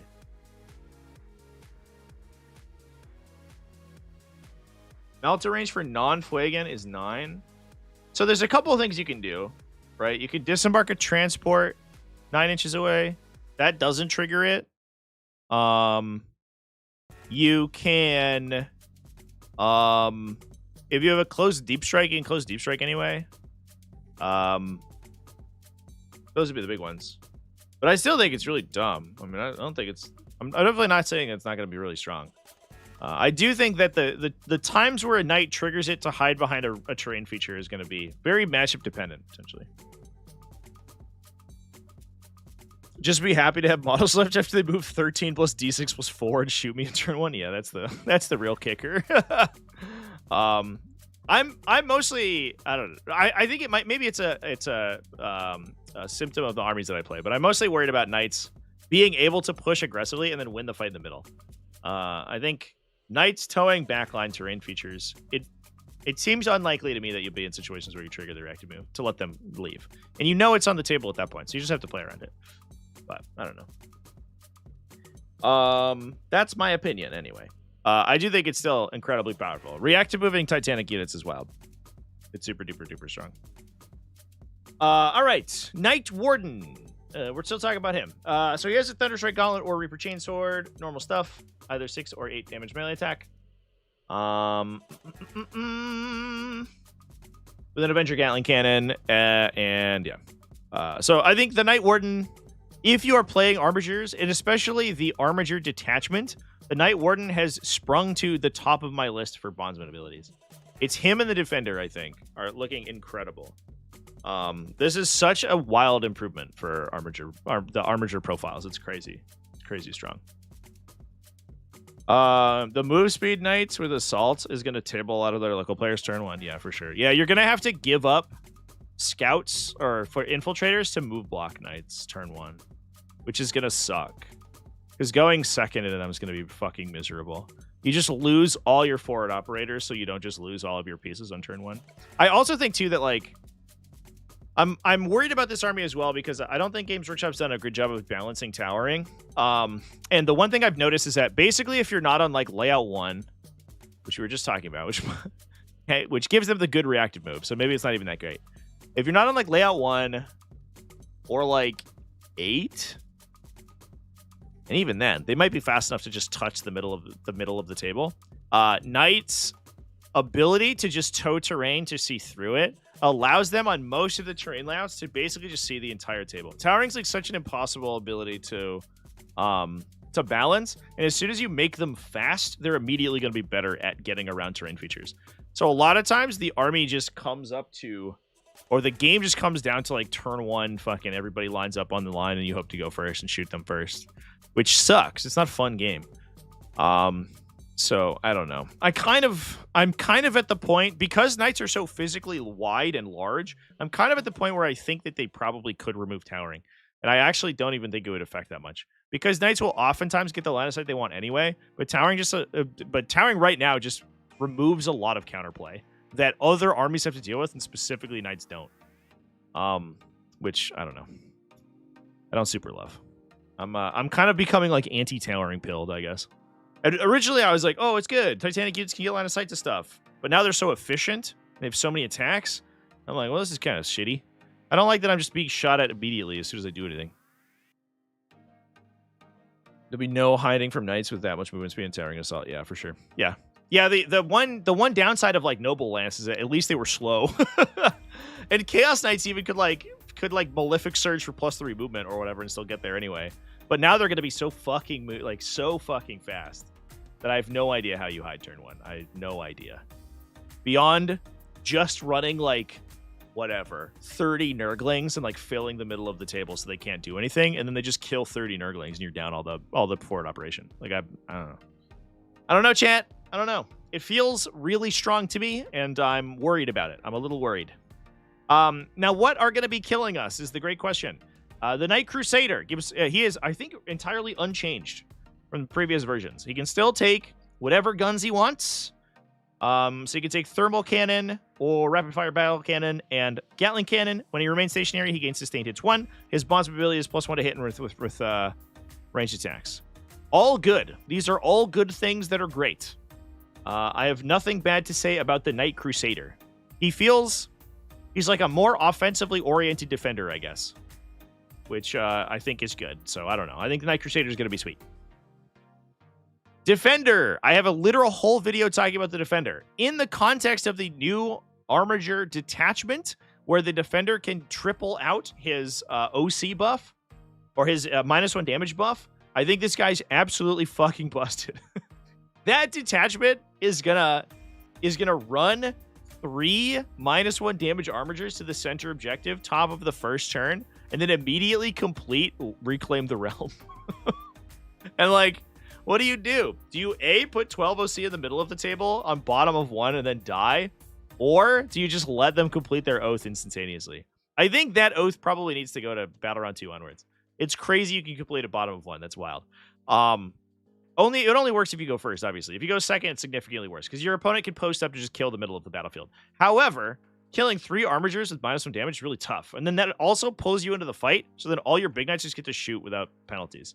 So this guy seems incredible. He seems really, really, really good. He has a built-in 4+ invulnerable save. He gives a 4+ invulnerable save to stuff behind him.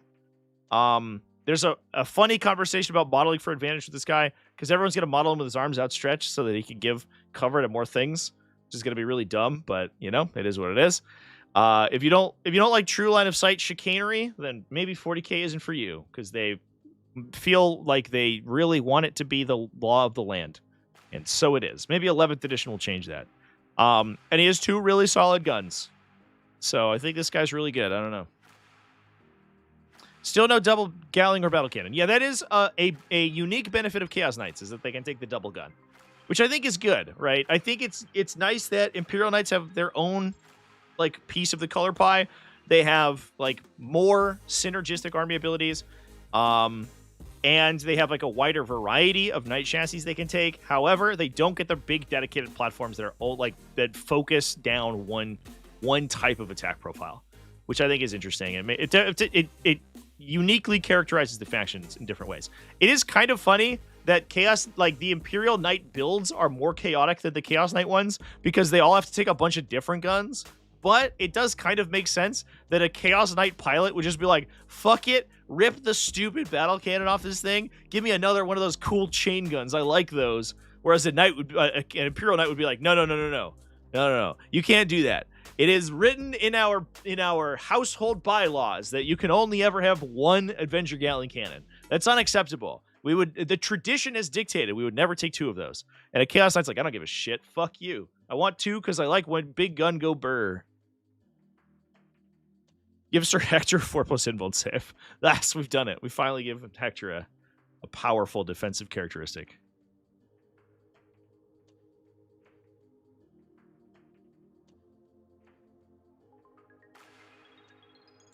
Knights kill your infiltrators and then go full warp spider turn 2. Yeah, exactly. They just fucking move 1 trillion inches and then do a nice murder on you. Yeah, it's gonna be tough. It's gonna be tough, chat. It's gonna be a tough matchup to play. Knight Preceptor. I really like what they've done with this guy. I think that he's totally redesigned from the previous version. I actually have never seen a Knight Preceptor on the battlefield.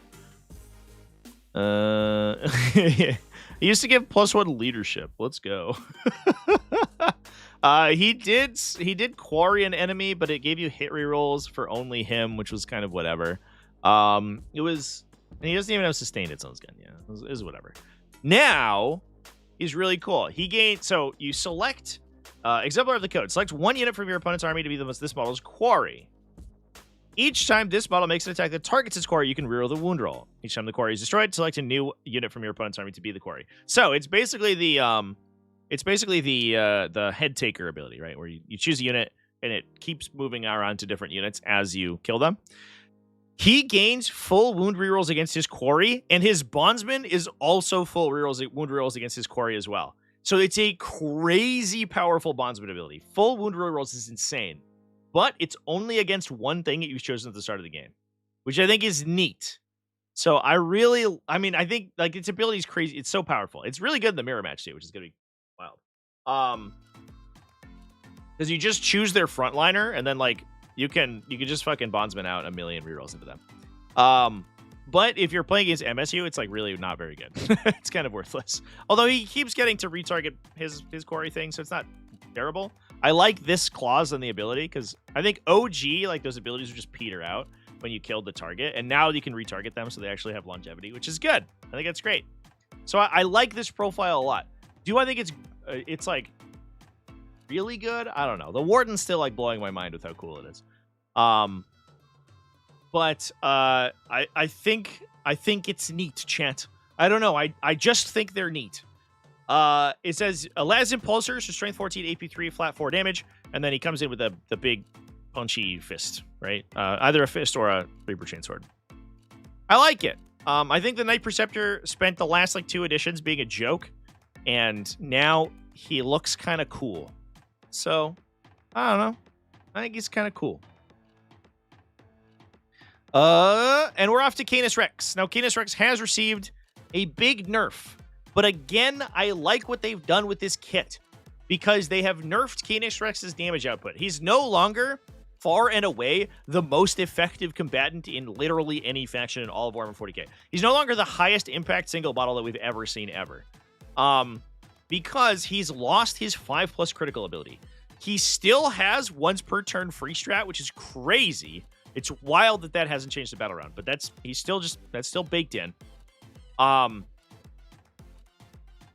However, his Chainbreaker ability, I think, is really cool. He now becomes a chaplain. So at the start of a phase, you can unbattle shock something within 12 inches for any Imperium unit. So he is explicitly designed to go in other factions, which I think is awesome. And if I'm being honest, the 5+ critical ability did feel a little silly sometimes because he could literally like double his damage if you just roll hot. So he could spike out and just shoot fucking Land Raiders off the table. And that was a big feel bads for everyone. So I like that his output is slightly lower, but he has this cool support ability that is explicitly designed to work with other stuff. It's also thematic as hell. Fucking Canis Rex came to save us, dude. This big hero of the Imperium has descended from his dropship to save us, to wrangle the situation. Of course, I will become unbattle shocked when I'm near him. I think that's super cool. It's not a very high impact ability. It will come into play. He can select himself with it, I believe, which means that he can still use his free strat even if he battle shocks, which is kind of a big deal. So he can actually unbattle shock himself when he goes through walls, which is like actually relevant. But like the theme of it is hyper on point. I love it. I think it's cool. I think that this is a very effective rebalance. The fact that he's still free strats every turn is like a little strong. I wouldn't actually be too surprised to see that get errata because this is probably an old printing, and a lot of those abilities have been changed. But they didn't errata him when they updated the index, so I don't know. I don't know what to expect. He might just free strat every turn anyway, and eat all of your command rerolls for the entire game. But I like what they've done with him. He is depowered. But I think he's depowered in an interesting and kind of a cool way, which is cool.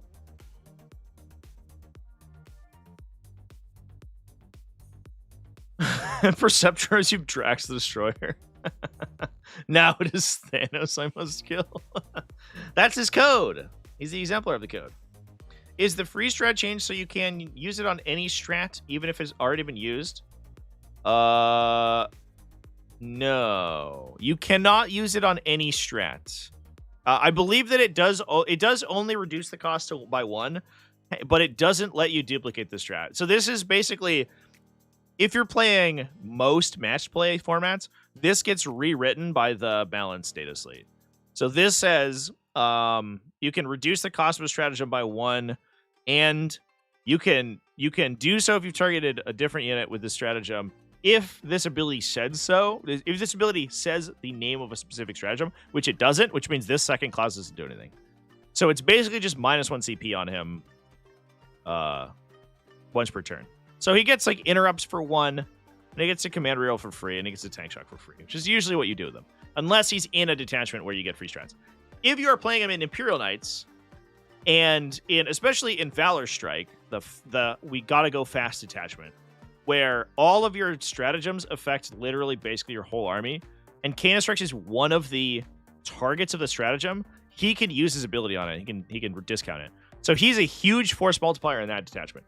And I think it's, I don't know, it's probably too good, but we'll find out. We'll see. Giving 3 of your units like Lance for 0, pretty strong. I'm gonna go on a limb. I'm gonna say it's pretty good. As long as Canis Rex just hangs out 18 inches away from your other knights, you can always free strat the thing once per turn. It's crazy. Crazy good. Full tilt top of 1 for 1? Yeah, for sure. Yeah, that's going to be disgusting too. Yucky! Rules is written, you can tank shock 3 times with a Lancer. You can tank shock 3 times with 2 separate Lancers. If you have Canis Rex charge, you can tank shock for free with Canis Rex. Then a Lancer charges, you duplicate with the second Lancer, and the third Lancer charge, you can duplicate with the third Lancer. But that's only because Lancers specify that they tank shock. They can duplicate tank shock.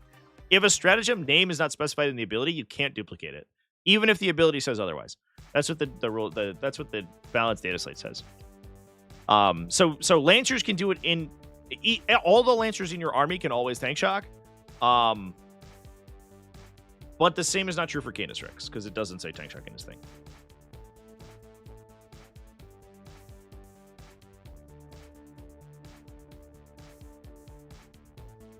The entire Imperial Knight and Chaos Knight army should be reworked to be exclusive with allied units. I mean, it's a little late for that, I think. I don't disagree. I think it would be cool if they like remained that way and it was just like basically another contingent of Imperial agents. It was basically Adeptus Titanicus, but like with more realistic, like chassis.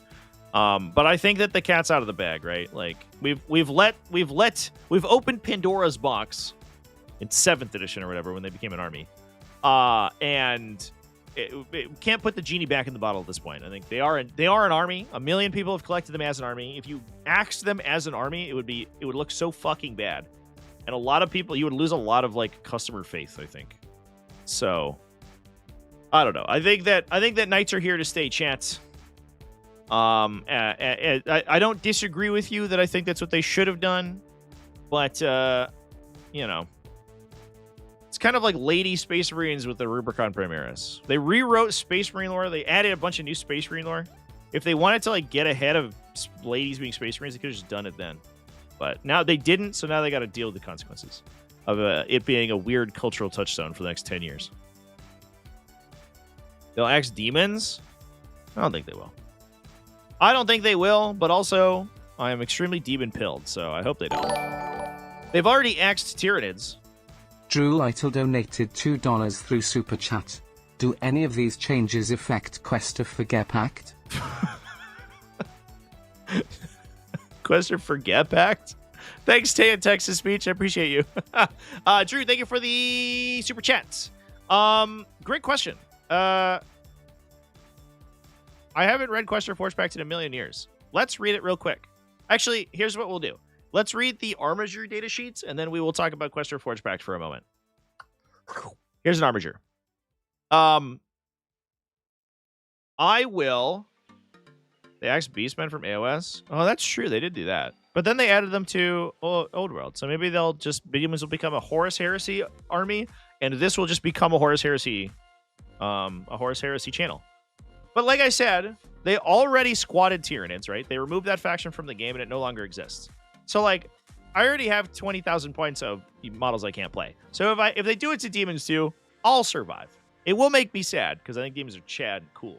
But, I don't know. It won't be the end of the world. I'll have a whole Demon army that looks really sweet. And then I'll proxy them as, like, Imperial Knights. Armiger Helverin. All right. It's time to celebrate. Everyone, party hats on, because we're going to have a party. We're going to have a celebration. Celebrate good times. All right. Because Skyfire Protocols is fucking dead. Thank God. The dumbest ability ever written in Warhammer 40,000 is gone, and it's gone forever. The ability with the most wild matchup implications of all time has been removed. Fucking get out of here. Oh my God. What a fucking piece of shit that was. I was like unironically like malding out a little bit After I rapid ingress a Bloodthirster in cover and an Armiger Helverin shot him for 9. I was like, this 130 point model, 140, whatever, who gives a shit, just did 170 points worth of damage in a single attack. This is fucking stupid. I hate it. It in many matchups didn't matter so much because it gave you like +1 to wound, a thing, whatever. But if you were up against like any sort of aircraft or flyer, it was +2 or +3 to wound. It was fucking really, really, really dumb. And it was like clear, like we had a T5S2 finals game one time, ended immediately because 2 Armiger Helverins killed Magnus top of 1. Like, what the fuck? Who wrote that and thought that was a good idea? That's stupid as hell. So Skyfire Protocol is gone forever. The Armiger Helverin is no longer the single dumbest data sheet in 40k. Instead, we have suppression protocols, which suppresses non-monster vehicles you shoot out with an autocannon gun. Specifically, it must be an autocannon. It doesn't work on monsters and vehicles. It gives them -1 to hit. It only works on infantry and stuff. Whatever. It's a significantly worse ability. Now we're just stacking a million. We're just stacking bondsman abilities and Armiger Helverins, and they're going to be ignore cover and a billion AP, and they're just going to fish for 5s to win most things in the game. And I think that's much more reasonable than wound on 2s, immediately you die. Good game, I guess, and then shake the hand, and then we go home. So yeah, woo, we love it. We love it. What do we mean? Tyranids are gone? They're gone. There's not even a faction anymore. If you look at them on gamesworkshop.com, they're gone forever. It's a meme because they're bad, chat. Just to be clear. I just want to be clear. I want to make everybody aware that it's a joke. It's because Tyranids are dog shit. That's the joke. We talked about these guys momentarily. They got put in Legends. Yeah. It's a legendary army. We talked about these guys. The joke is too. In addition, they're gonna be worse because knights are gonna be really good again. So like they always had a really tough time in this matchup. They super duper struggled against like high toughness characteristic, hull spam, and so when knights got cost discounted, they fucking plummeted. And then knights got nerfed. They're like, oh, maybe it's our time. Maybe we can fight them. And now this codex come out, they're gonna fucking plummet again. They cannot catch a break. Those poor bugs. They're just being squashed like the roaches that they are. Maybe 11th edition, they'll just revert them back to 9th edition codex and everything will be fine. All right, Armiger Warglaive. We talked about this momentarily. It has, I think, what is I guess it's a side grade on its melee profile, but it has better potential to combo with cool things. So Impetuous Glory used to give you sustained hits on your melee attack when you charged. Now gives you +1 attack or +2 on your sweep, which is great. Now they don't have to rely on rolling sustains to be good. They just have better numbers, which I think is great. The Armiger Warglaive melee profile always felt wildly underpowered to me. Every time I immediately felt the opposite way as soon as one of their thermal spears connected and for 10 damage, and I was like, what the fuck? But then they would charge me and they'd do nothing. I would be like, all right. Why is it called a Warglaive? His glaive doesn't do anything. More like a war thermal spear. That's what they should have called him. War melt-a-gun. But now I think that's a little bit better. It gets better synergy with bondsmen's. A lot of the bondsmen's giving him sustained or lethal or whatever feels better on a higher attack volume. So I like the update they've done to the Armiger Warglaive. I don't like that a thermal spear is still an 18-inch range. Fucking Melta 4, dude. Cody, thank you for the membership. Remember the Demacaron. Dude, I have my Demacarons. They're sitting right next to me. I have them right here. These poor fucking bugs. Look at this man. He's so sad. Poor guy. Can't even play him anymore. He's just dead. Faction, that guy got legended and then the faction got squatted. Crazy, chat. R.I.P. Rest in pieces. But yeah, I don't know. Otherwise, that's an Armiger Warglaive. I also I didn't really notice this the first time when these profiles got updated originally back in June. I didn't really grok the fact that they degrade. They degrade their objective control characteristic. That's such a positive change. Because staring down the barrel in index days of OC8 Armigers was so daunting. 90% of the game could not deal with them. But now, if you degrade them you can suddenly take objectives from them with regular, like, 5-man utility squads. That's so cool. And I really appreciate that. I want to say I like that little piece of design, because it does make it feel like damaging them is relevant, despite the fact that they have 1,000,000 trillion wounds. I would probably be open to seeing more things degrade, but I think it's explicitly because their objective control characteristic starts at being really, really high. Macron, you mean Norn? I do have a Norn. I have a Norn on my backdrop over here. And my tiny game store worth of models I've never assembled. There's a Norn emissary back there that I've never put together. I bought it and I was like, this is model so cool. And then I saw the data sheet and I was like, just kidding. I was ready to be able to kill something ever, but no. Instead, it's fucking 3 damage, strength 9. AP2. Whoa, what a time. Guess we'll have to wait 2 weeks to see what happens to Serasis Knights. Yeah, we'll see what happens to Serasis. I would be surprised if they see too many changes. But yeah, that will be the open question, is if they get a Imperial Armor Index update. Rather than degrading table to return, -1 to hit is annoying. I mean, the degrading table was mostly just -1 to hit with extra steps. Sometimes it's -2 to hit. The -1 to hit, I think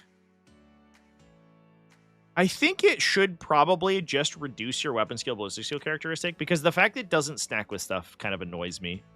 That's the part I don't like about the current degradation profile, especially for super heavies. When you degrade a super heavy and they're like, I was engaged in melee anyway, and then they just keep shooting. Or like, oh, you're stealth, so it doesn't matter. And you're like, come on. The number of times I give a knight -4 to hit and it's hitting on 4s, I'm like, fucking all right. You're like degraded engaged shooting into stealth, like shooting into a stealth unit in combat, and I'm like, well, you're -4, and they're like, I still hit on 4s with 3 rolls. I'm like, okay, I'll go fuck myself, I guess. But that would be interesting if it did stack with other hit penalties. I think that would be probably superior, but it's neither here nor there. It's not the end of the world, I think. Although I have talked about how I would like to see Titanic profiles changed. Did Knights get a new faction symbol? This is new, right?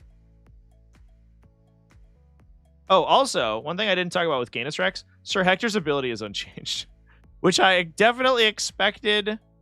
I definitely expected him to fucking get this rewritten. I guess he's treated as a disembarking model. So he automatically he uses the normal disembark rules instead of having his own disembark rule, which is weird and definitely an oversight. That felt like a carryover from 9th, where they just used to rewrite things all the time, and it would like make non-templated rules really awkward. Because his disembark was an inch farther than everyone else's for no reason. Because he set up within 3 inches rather than wholly within 3 inches. Ooh. However, Canis Rex unit is not considered destroyed until Sir Hector is also destroyed. Still remains, which is a phrase with such a long and storied set of weird rules loopholes, weird like rules interactions that it fucks up. It's crazy. So I don't like that. I kind of wish we could maybe it's a cool theme, but like, man, it's really annoying. Anyway, chat. Let's talk about Questor Forgepact. Let's go pull it up from the thing, from the Warhammer community. Here it is. Someday. There it goes. So we can talk about this with the context of the new Codex. So this is the detachment that lets you take Skitarii. And also, you know, to talk about weird rules loopholes, introduces bizarre rules implications because the Skitarii do not get their army roll, despite the army roll not requiring them to have the Adeptus Mechanicus faction keyword. They just ruled that it doesn't with no explanation, which creates the implication that units outside of their army faction do not get their army roll, except in many situations they do. So I don't know. I have a vendetta against this detachment specifically for that, because it makes the rules, it fucks the rules really bad. Let me move my viewer over a little bit so we can see. I'll probably out. Here we go. That looks a little bit better. All right. Cog-Bound Alliance is the detachment ability. In your command phase, one model in the unit regains 1 lost wound. Actually pretty good because the knights have a higher wounds characteristic now than they did when this printed. So that's kind of cool that you will use that more often. Also, because you have like more minus damage effects, it's probably relevant too. Or you could potentially. Not on big knights, but on the little knights. In your command phase, you can regain 1 lost wound. If the unit is within 3 inches of one or more friendly tech priest models, one model in the unit regains up to D3 lost wounds instead. The other thing I think to keep in mind is that because we can take Skitarii units, we can take Rangers, which is relevant because the deed for our Code Chivalric does not require that we complete it with a... Oh man, my fucking finder is really freaking out today. I am having computer trouble. The Code Chivalric, if it will open, Jesus, does not require that the deed is completed by an Imperial Knight. We talked about this a little bit. You can actually deed turn 1, like top of 1, if you just infiltrate. So if you bring like a Calidus assassin and you put her in the middle of the table and your opponent doesn't kill her for whatever reason, which they definitely will. But if they don't think about it and you just infiltrate her in the middle and then they go first, you just reclaim the realm immediately because it doesn't require that an Imperial Knight unit hold the objectives. Which is fucking insane. And so having Scout Obsec actually is really good. So that is a relevant change. All right. Other than that, a lot of the stuff is about buffing your Mechanicum units, which I don't think anyone's that excited about. Mechanicus units have Divine Inspiration. Each time a model in the unit makes an attack, roll a hit roll of 1. If it's within 6 inches of one or more Imperial Knight units, roll a wound roll of 1 as well. You can then use Knight of Opus Machina to give reroll hit rolls of 1 back to the Knight from Mechanicus units, which is really good. Awkwardly, if you take like it on Defenders or something, the Defenders don't actually protect the Mechanicum units because they only affect Imperial Knights with their abilities. So there is some anti-synergy there. But long-range gun platforms with that is actually pretty solid. You did Eversword up assassin of the board to kill a character. D done. Yeah, I mean, if your opponent runs into that, I think you were going to beat them anyway. But if I'm being honest, if your opponent lets you precision out a character top of the first battle round, like I don't know, I think you were going to win. But that is good. They do have really or like Vindicare. You just shoot them with a Vindicare. That was the OG. That was the old tech. Is you would just shoot your opponent's warlord immediately with a Vindicare assassin. Get Layla of the Tyrants. I like the idea that the knights are like, we solemnly swear to lay low the tyrants and destroy the tyrannical enemies of the Imperium. And like slyly, they're like, hey man, we might have promised more than we can deliver. Can you just kill that guy for us? The Vindicator's like, yeah, dude, I got you. Shoots him.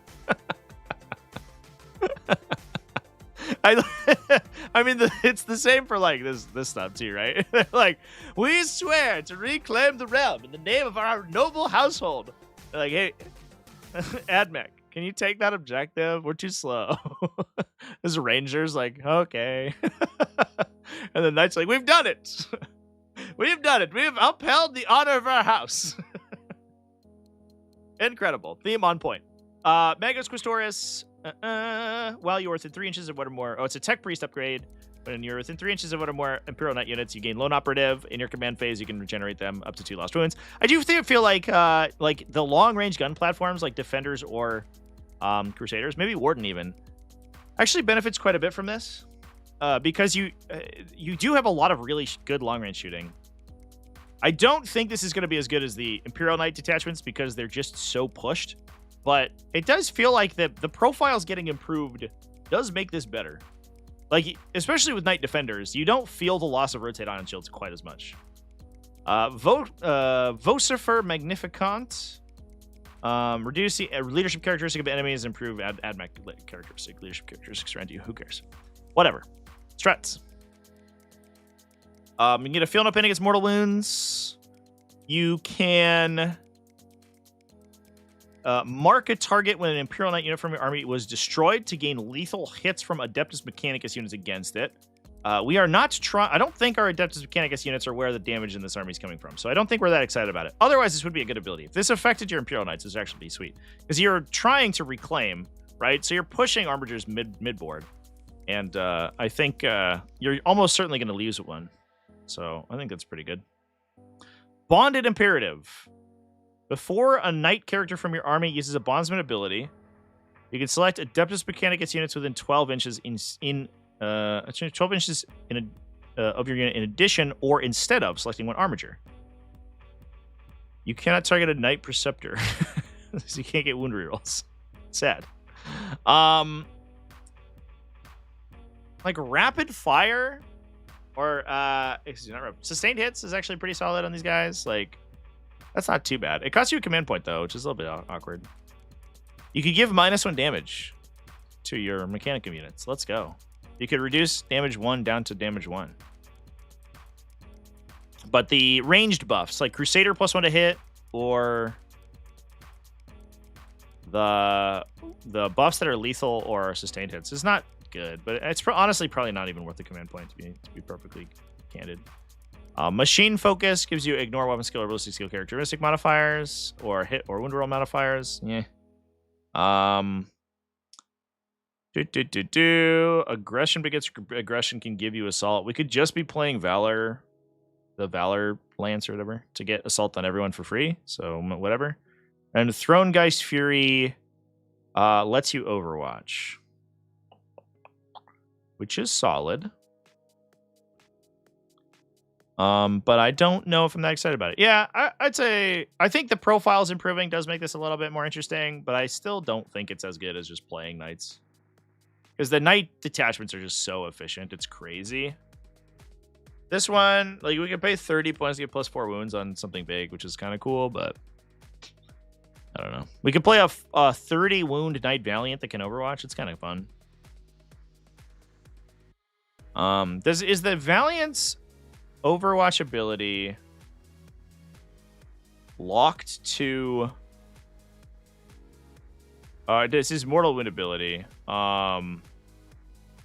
Locked to shooting phase. Ugh, this is stupid. Sorry, chat. I'm really having a problem with this finder thing. Keeps crashing. All right, here we go. Yeah, it is locked to shooting phase, so you can't pulse Mortal Wounds in Overwatch, which would be cool.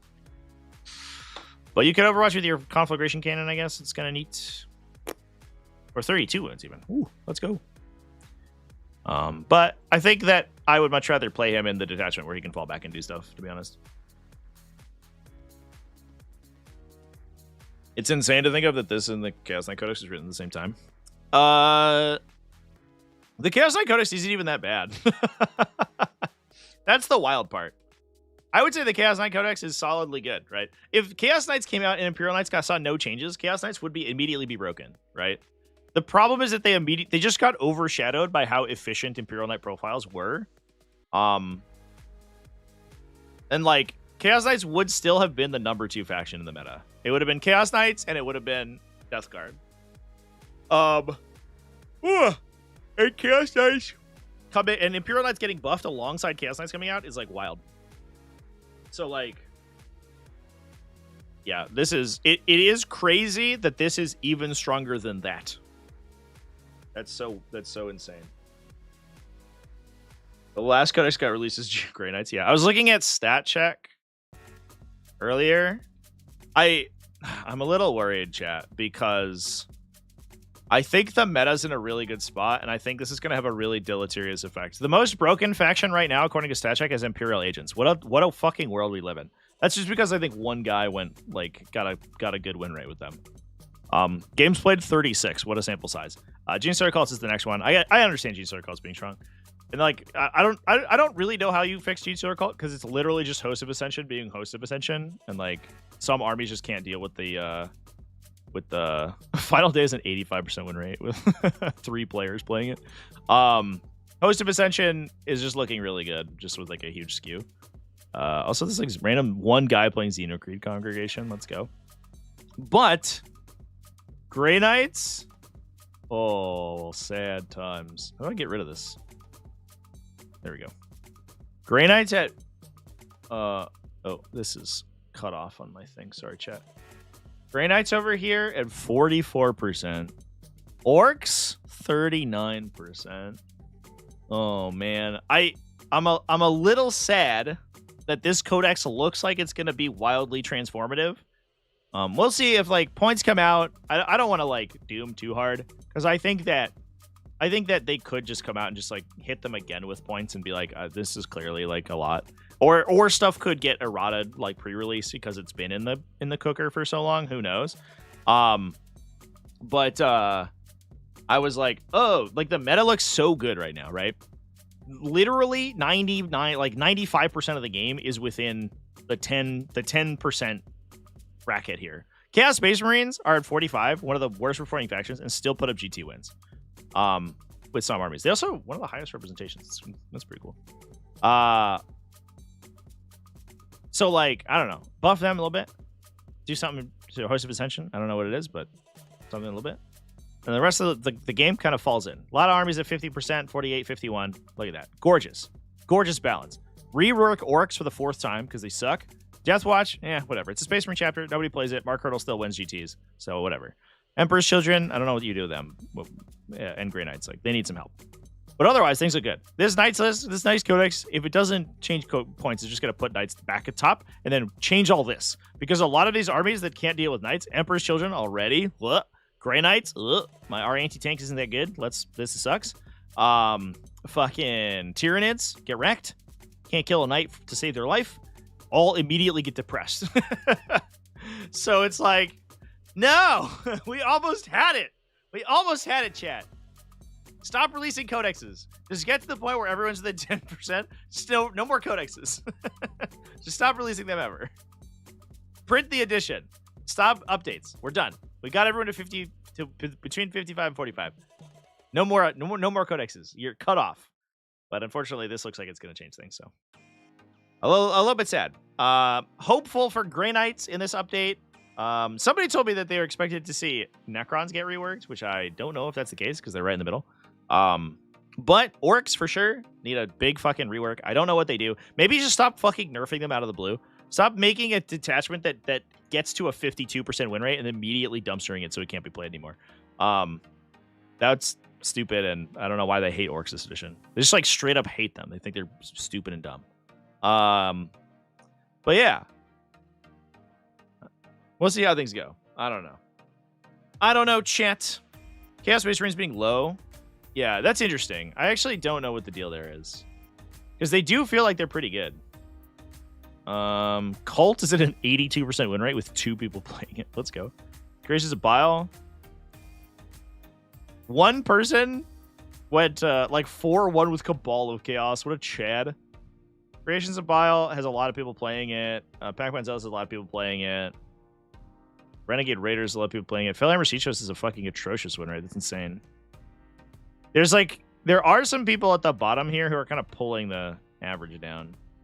Renegade Raiders definitely feels like it's been overshadowed quite a bit by the higher damage output stuff. And it might be that, like, because Titanic has been so big recently, you just need the high damage. And a lot of people just want to play their gotta go fast detachment, and it's struggling into high toughness characteristics. I have a sneaking suspicion that's what's happening.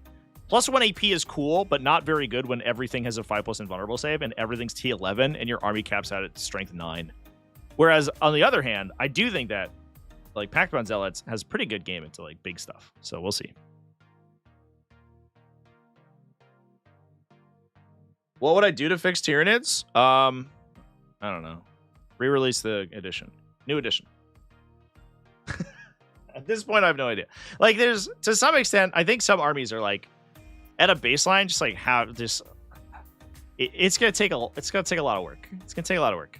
There's no like easy fix I think I can give to Tyranids, right? Where it's just like, this is what will fix them, because like we're getting to the point where you can't discount them anymore because their armies balloon out of proportion. It's like OG Space Marines. Space Marines always had this funny thing. The last couple of editions where they would release early edition, and then it would progressively get power crept because they always were the first codex to release, and they would just get slowly power crept.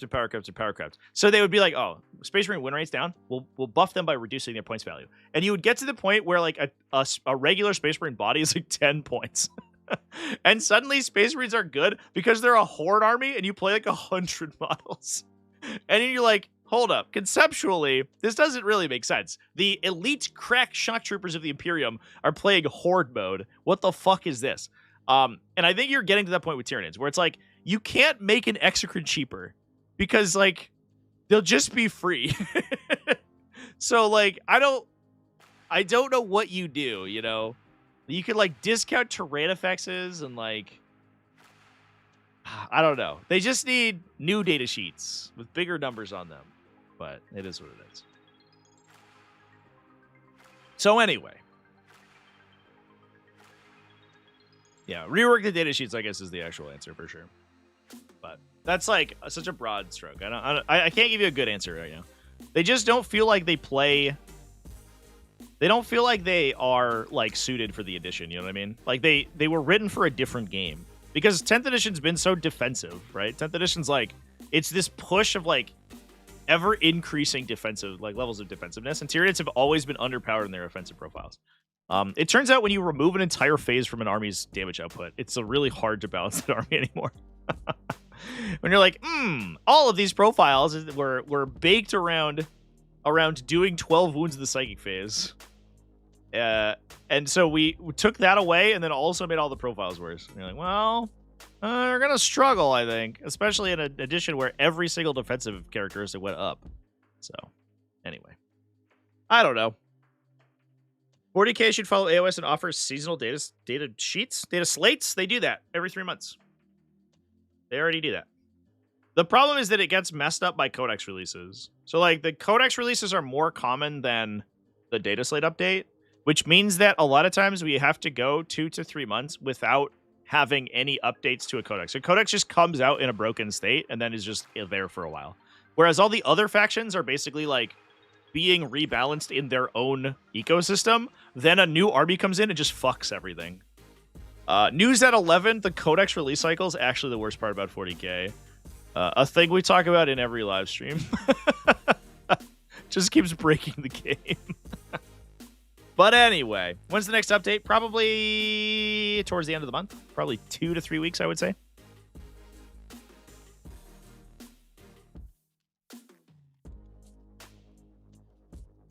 New units? They do that occasionally. A lot of times it coincides with new releases. So, like, they did it with, like, Tyranids just got new Raveners. And, like, they just did all the Space Marine chapter. The Space Marine captains just got updated. All the really shitty ones nobody played. So they do it occasionally. And a lot of times, they like this in December, they did the big Space Marine rebalance and they rewrote a bunch of data sheets. So they did it then. They just added abilities. They, like, doubled the damage of a lot of units. Stern Guard veterans got fucking full wound rerolls. Like, intercessors doubled their number of attacks. So they do that. I don't want to say they don't. They don't do it like in a broad sweeping way, but they will take specific units and they will wildly improve them. They did more recently was Lord Discordance. They gave Lord Discordance like massive damage updates. Bucket of Steel Cable donated $6 Canadian and 99 cents through Super Chat.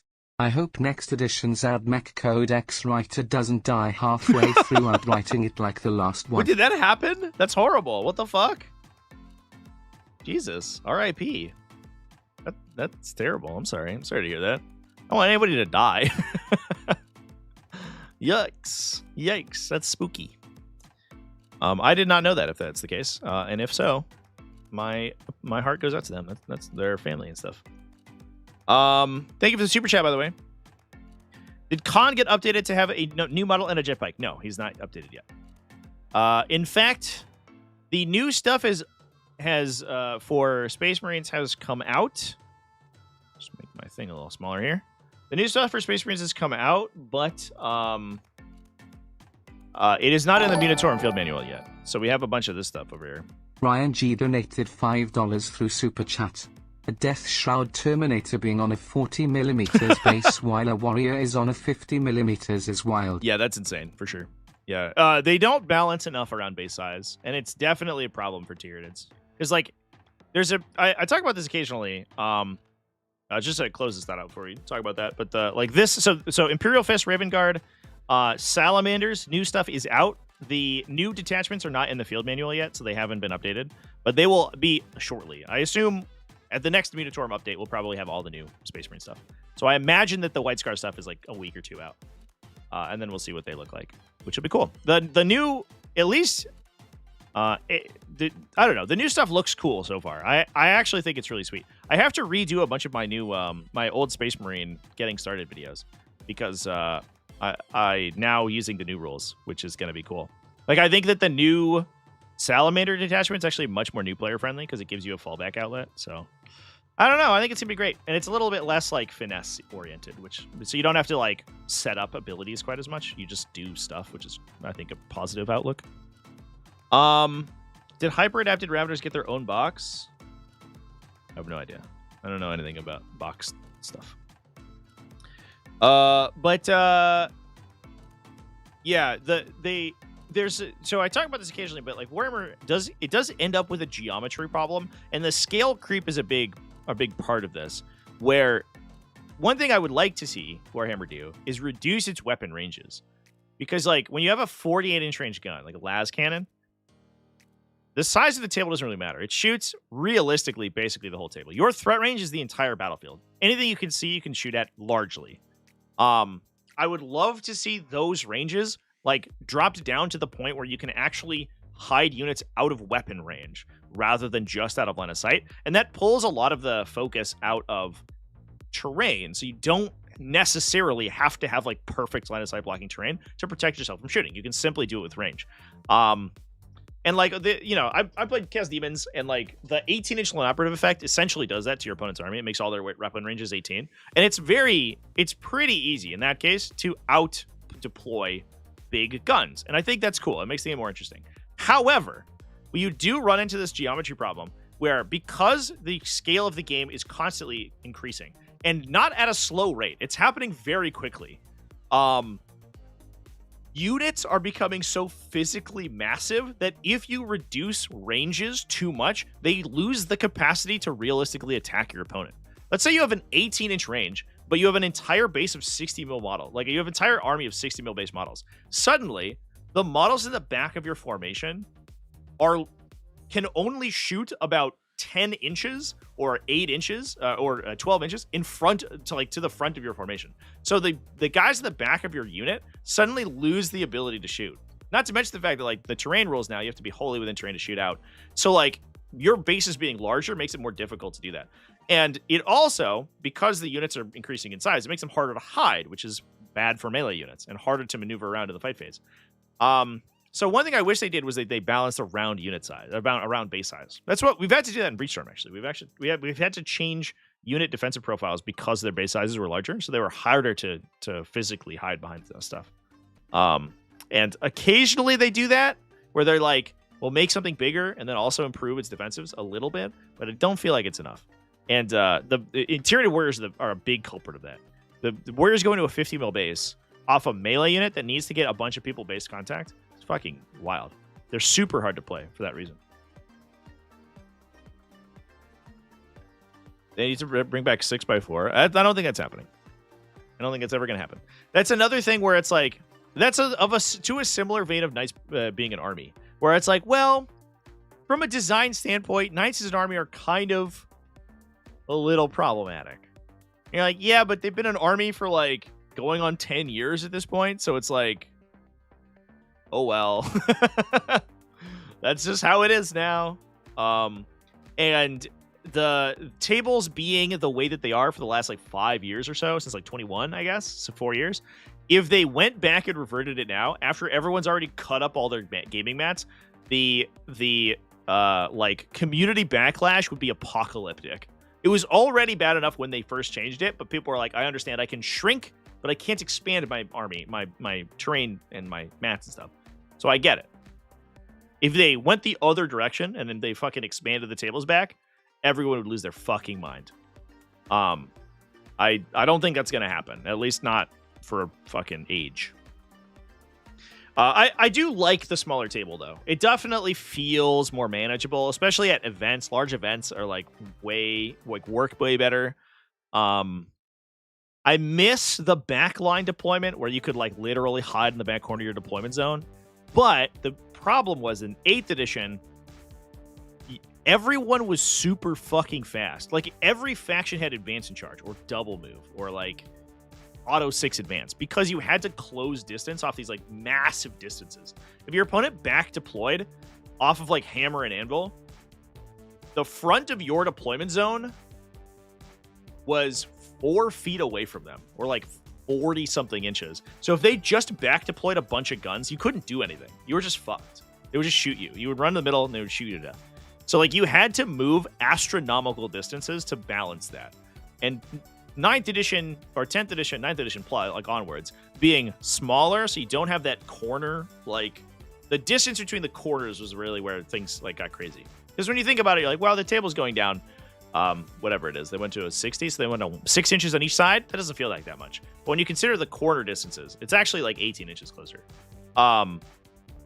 And so like being able to like rebalance the missions around that and then not require things move 40 inches a turn to be viable, I think has helped the game quite a bit. So I do like smaller table.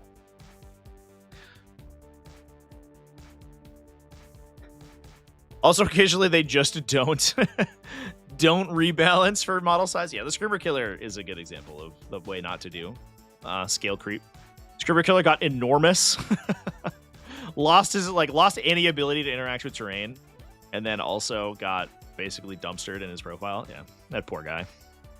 I would love Screamer Killers to be good because I don't know. I want Screamer Killers to be good because I want old Screamer Killers back, where it was little Carnifexes that attacks like 14 times. But I know it's never going to happen. New Screamer Killer models I don't like it. I don't think it looks very good. I don't like the Screamer Killer concept of the OG like 2nd edition one. I think it looks very silly and stupid. And I don't really like the new one. So even if they were good, I feel weird about playing them. Maybe I just need to head swap all my Screamer Killers with the OG Carnifex head. Maybe then I'll feel better. That's probably the case.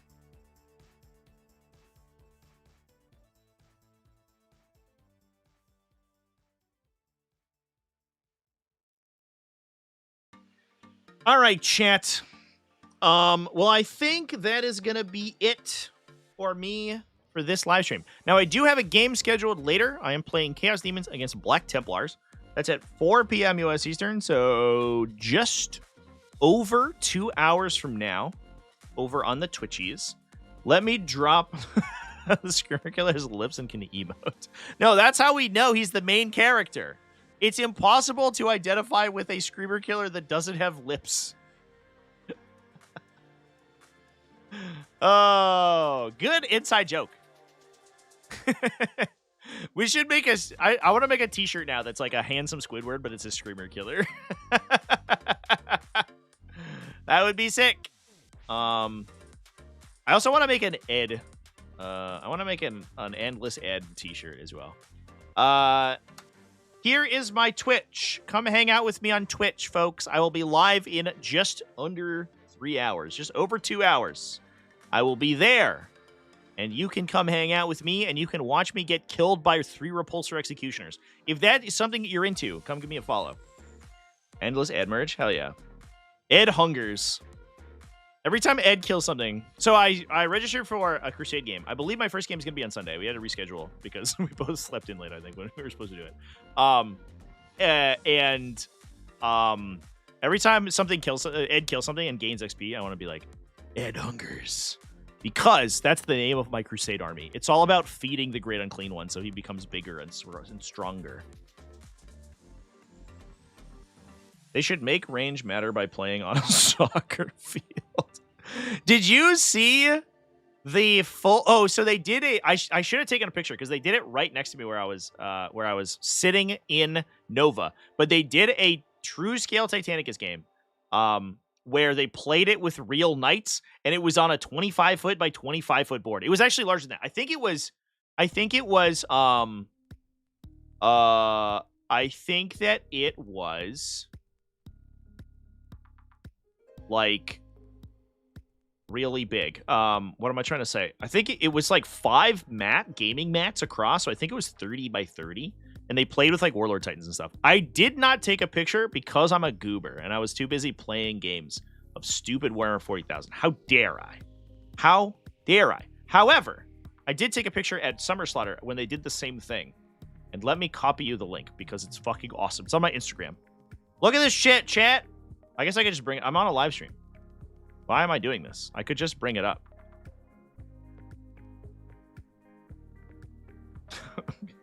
I am currently live streaming. Look at how cool this is. These are honest to God Warlord and Reaver Titans. The official miniature that's like 2 feet tall. These are knights. You think they're Terminators or infantry of some sort. No, this is a whole fucking Imperial super heavy. Full scale. That's a Cerastus Knight Lancer. If you see the Cerastus Knight Lancer in person, you know how big these are. These are enormous. This model is huge. And look at how little he looks. He's just a little guy. This was the battlefield that upon which they fought. It was a section of the vendor hall floor at Summer Slaughter. There are 3 Reaver Titans here. 3 Reaver Titans in a lance. 2 Warhounds. Another Warhound. The full brick of knights. A full lance of knights. This was a bunch of the crazy like Dark Adeptus Mechanicus super heavies. This game was insane. Fucking so cool, dude. How did we get here? Yeah, it's a professional streamer. I just full time. It's true. Yeah, this was so sick to watch. I was like, it was after hours. The 40k GT was over, and I was just like ogling this fucking game. I was like, this is so cool, dude. Incredible. Yeah, look at these little spider guys. These are the size of knights. This is a whole knights army right here of weird Dark Mechanicus spider dudes. And they did a similar thing at Nova. Although, unironically, I don't think it looked as good. Because they just put down like 30 mats that were all just different colors. So it was a patchwork. So this, like, just playing on the rug looked better. Because at least it's a cohesive color scheme. And then they built all these buildings out of containers. And, like, they had some, like, little void shield generator thing. Good Greeblies on it. Little defense laser batteries. It looked great, dude. I loved it. This is the kind of shit you go to gaming conventions to see. It's so cool. Also, these lit up. Absolute Chad. He electrified his Titans. Guard a Warhound, and it's so big. Yeah. Yeah, Titans are enormous. It is surprising every time you see them. Because, I don't know. It always, like, you look at pictures of him, and you're like, all right. He's a little bit small. But then he's like 30 inches tall or whatever. Warlord Titan's like this big. A big boy. He a big boy. Support me on Patreon, chat, so I can buy a Warlord Titan to stand behind me in my studio here. Oh, man. Good discussion, everybody. Yeah. I'm going to go ahead and hang out. Should be the official map size for tournaments. We run 4 games on the board at the same time. Yeah, it's just unplayable. I agree. 100% concur. A single Warhammer 40,000 event should take up an entire convention center. 16-person RTT should require that you pay $10,000 for space just to play it. All right. I am going to go ahead